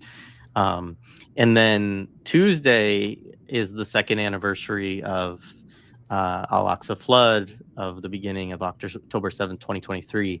And I'm really excited that we've got Abdaljawad Omar and Lara Sheehi are going to be in conversation with each other on that date. So it's the first time that the two of them have done something together. And I think that'll be another one of those conversations like, Moten and Hanif, where I just sit aside and just let them talk to each other. Because, what do I have to say to either of them that they can't, have a better conversation between the two of them? So looking forward to both of those, of course. And then I have a conversation I recorded with Darren from the study group that people may know Darren, where we really it's the most biblical oriented discussion we've ever had on millennials, for sure, because it's me sitting with a minister and talking about the Old Testament and talking about how that then embeds into Zionism and all that. And it's a good discussion. It's really one I enjoyed having with him. All right. So 8 years. So first, and feel free, Josh, after I do this, to fill in any gaps or any people that you want to shout out as well, because I know you have folks too. But first, I want to thank my family. Like, I don't say this enough, but my children put up with me being, a quasi sociopath for reading and studying and doing stuff related to this podcast. And, I hope that when they're older that they, one, appreciate what I've done, but also don't hate me as a father as a result, because I love both of them immensely. And, they teach me a lot. And then, of course, my wife, who literally that's the other part is, you can't quit your job without somebody else in your life also that is able to help out and, have health insurance and things like that. So huge shout out to her, and also just being a person who's been on intellectual, spiritual, political journey with me since we've met, and so, I tremendous gratitude to them, to my parents as well. So I want to thank all them. And then more directly related to just the production of the show, again, Televangel for the music. I did add his Bandcamp to the show description. I don't do that enough. And I apologize, Ian, for not not being very good on my end of the bargain, which is like, you give us free music for the podcast, and the least I could do is shout you out. And anyways, I appreciate all that you have done for us. And I appreciate the music that you've provided. Aidan Elias for producing a number of episodes at this point. I don't know how many, maybe 25, 30, somewhere in that range, I would guess. But a lot of the episodes that Josh has done, particularly over the last 2 years since I shifted to mainly video, which took up time that I couldn't dedicate to audio production, which I did before that.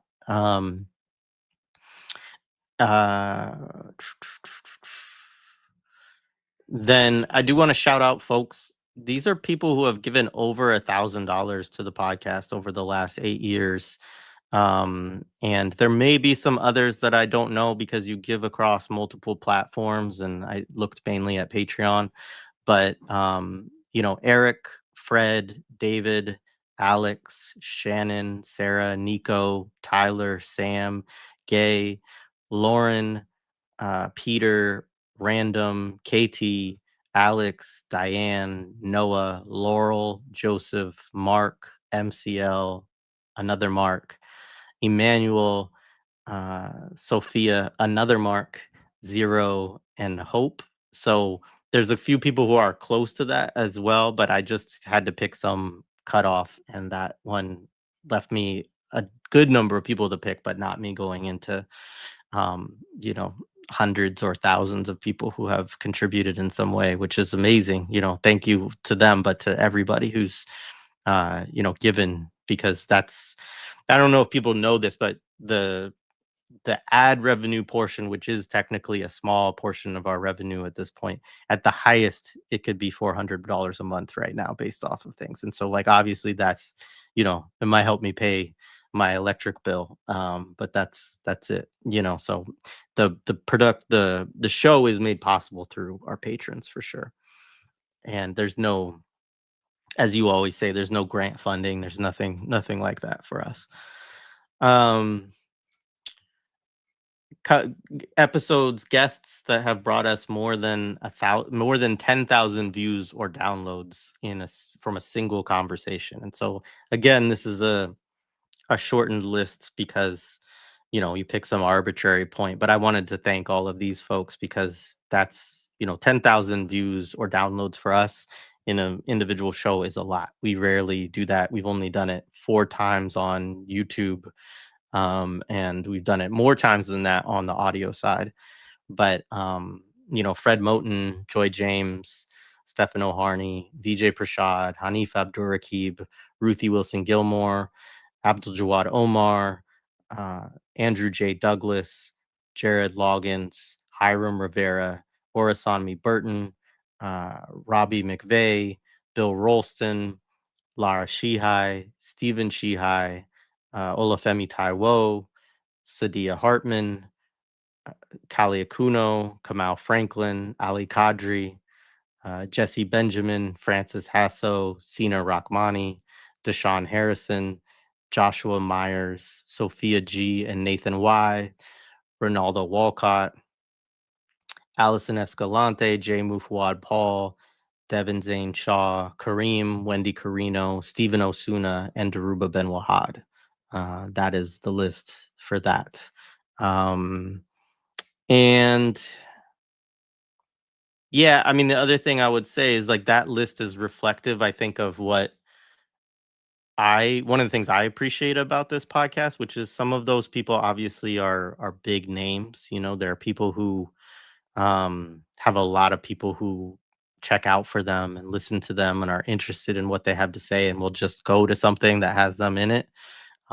which has certainly been a part of how we have grown the platform to what it is. And I appreciate all those people for showing up that are in that camp. The other thing is that there's some people that are not big names in there, right? And so that part is interesting too, because some of it is about just there are certain conversations that we have that really resonate for one reason or another with our audience, right? Which is another group of people to really thank, is everybody who listens and watches. But sometimes it's the timeliness of the intervention, right? You're talking about something at a time when people are really thinking about it and they're seeking something out, because everything that they're seeing is like propaganda or nonsense or whatever, and they look forward to listening to or watching something from us in that time frame.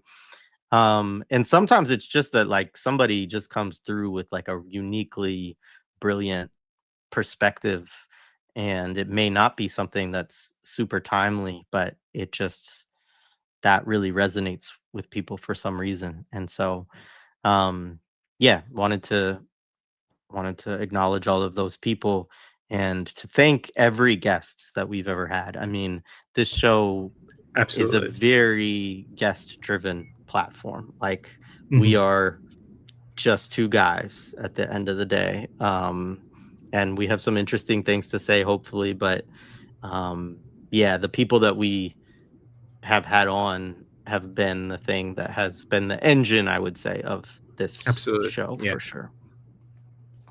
Yeah, totally agree with that. Actually, I want to shout out one episode that I've been thinking about recently because of Asada's passing, but Seiko Odinga's episode that we recorded years ago. And I was talking about this with friends recently about like how I remember how like I don't know if it made it in the edit. I mean, it made it in the final edit of the. I have to go re-listen to it. I really hate listening to my voice. I never listen to the episodes that I'm on, honestly.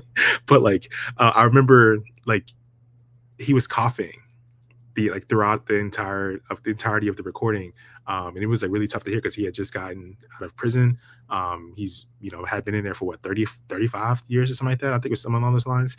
And he was very, very clearly suffering and sick, and he died not too long after that. But I'm thinking about him obviously because his role in the liberation of Asada, ultimately. So, and I think people, if you out there thinking about Asada and or revisiting, her autobiography, you should definitely go check out that episode. Yeah, it's one of my favorite conversations we've had, though. Yeah, no, I feel so honored that Baba Absolutely. Sekou Odinga, Mhm. said yes when Mhm. we asked him, and Yes. that's another group of people that actually is, other than Daruba, who was on that list. Yeah. It's one of the things that frustrates me sometimes, and maybe Mhm.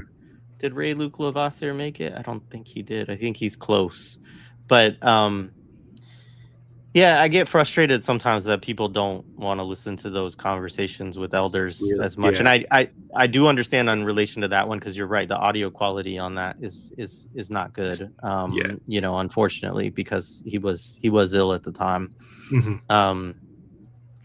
But yeah, I mean that's such an amazing thing that we've had that opportunity to talk to those folks, and I Absolutely. hope to continue to do discussions like that as much as we can. But I really want people to also think about why it is, and I'm not saying this to point a finger at folks. I'm saying it that we all need to reflect on this. Mhm. Like, why is it that, and I can say this empirically, right, with data, that we are less likely to listen to an episode from a prisoner. We are less likely to listen to an episode from a political prisoner. We're less likely to Mhm. listen to an episode from a movement veteran who has lessons and, Mhm. incredible knowledge that they're trying to transmit, than we are to listen to a high profile academic, and Right. that's Right. something about our social conditioning that even those of us on the left, we have to grapple with it, right? And Mhm. it's always been a contradiction. You and I have talked about it before, that we've tried to figure out how do we A do this, balance. because Yeah. Yeah, because it's like, if on one end, if we just went hard and said, hey, we're only going to interview organizers and veterans of movements, right? Then the reality is, like, a smaller group of people would listen to us too, or watch us too, because Yeah, we fall definitely. into that category of everybody's not that, these are all people that people are ignoring or not listening to. So for Right. us, I've always tried to, like, figure out that balance of, say, okay, I'm going to give you this every once in a while. I'm going to bring in this person that I know a lot of you want to hear from, but I also want you to show up, right, when we bring in Baba Sekou Odinga or Laura Whitehorn or Ray Luke Lavassier, or, like, all these people, and or Jalil Muntakim, and so yeah, I just encourage people to think about that, and to just be conscious of your own behavior around that, because a lot of us who even are on the left, and even I include myself in this, there's a thing that you will notice of, like, somebody puts out something with an elder or a political prisoner or something, and you're less likely to click on that conversation, right? Yeah. And, like, that's something that's been done to us, right? That we've internalized, that now we're playing out in terms of our behavior. And so we should productively try to challenge that within ourselves. Definitely. But yeah, thank you for shouting out Sekou Odinga. The other thing I wanted to say is I got to meet him about probably 6 months or so before he passed away, and I did go up to him and introduce myself and thank him for coming on the show. And he smiled. He has a great smile, and he remembered, and he thanked me, and that was cool. So, like, that, sometimes a lot of people that we've talked I never get to meet, but I did get to meet him before he passed away. So all right, another question: do we back up the YouTube videos? We do. So that's, yes, absolutely.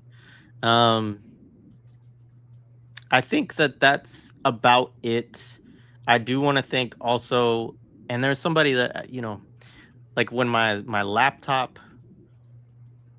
got nuked a couple of years ago, like, a bunch of people raised money to buy me a new laptop too. And I forgot to go back and look at all the names of the people who did that. I wanted to do that, but I just, even though I'm not naming you all, I really want to thank people for showing up in that way, because we were down for like a month because of that. And other than the great flooding of my basement last year, that was, like, the greatest hit to our productivity. So shout out to those folks. And then another layer of folks I just want to thank is, like, everybody who's participated in the study groups that we have done, and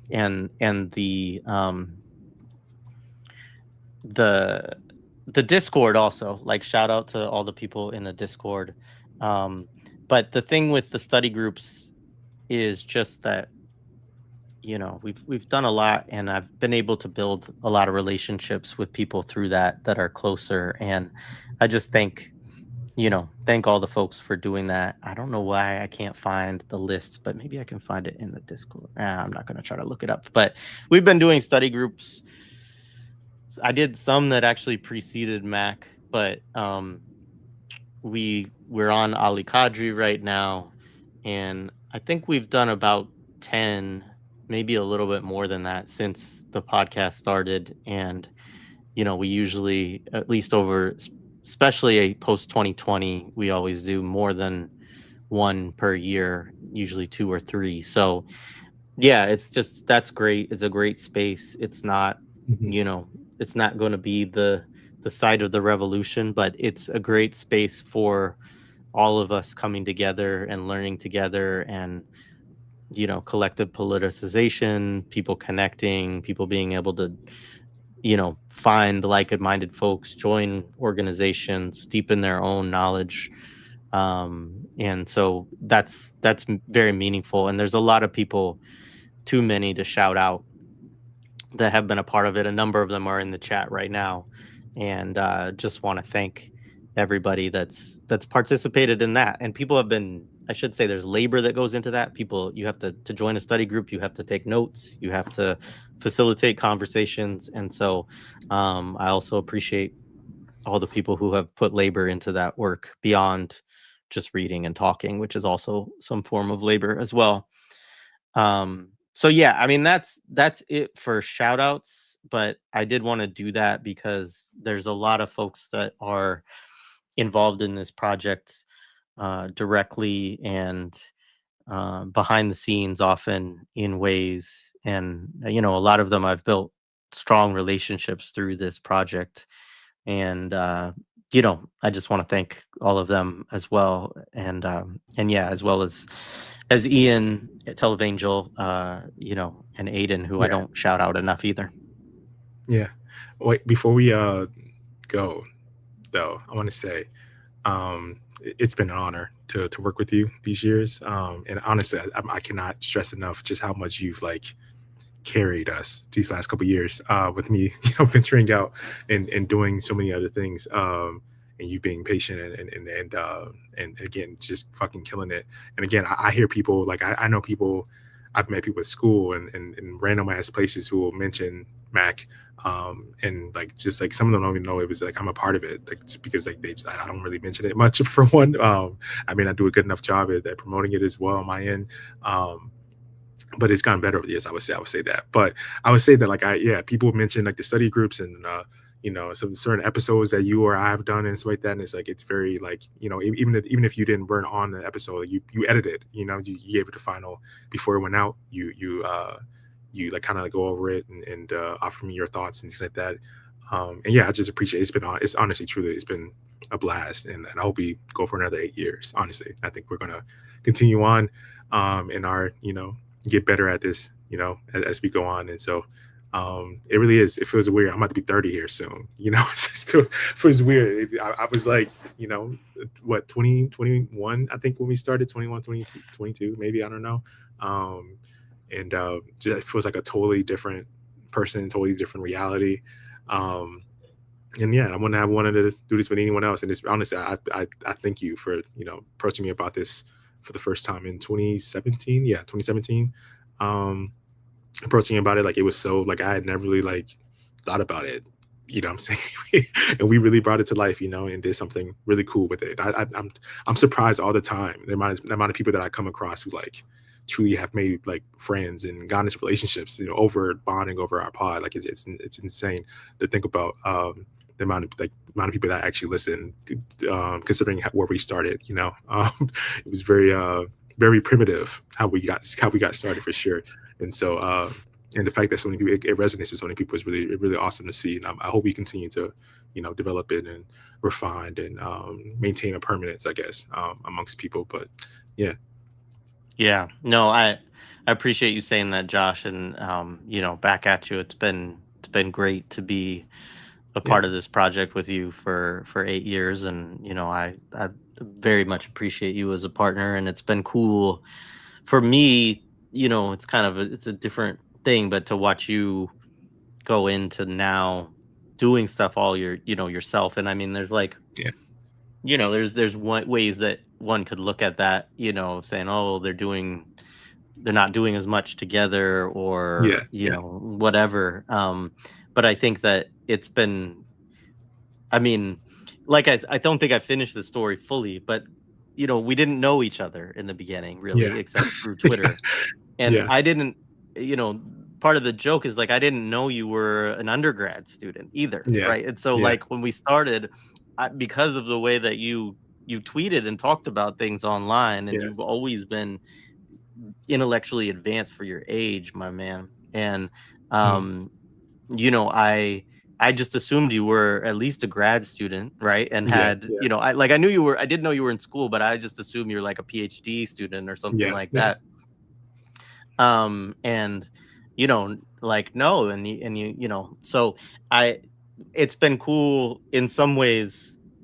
I mean, we've both grown up a lot over the last 8 years, in many ways. But yeah, I mean, I was 35, when we started it, and you were like, 20, 21, something like that, So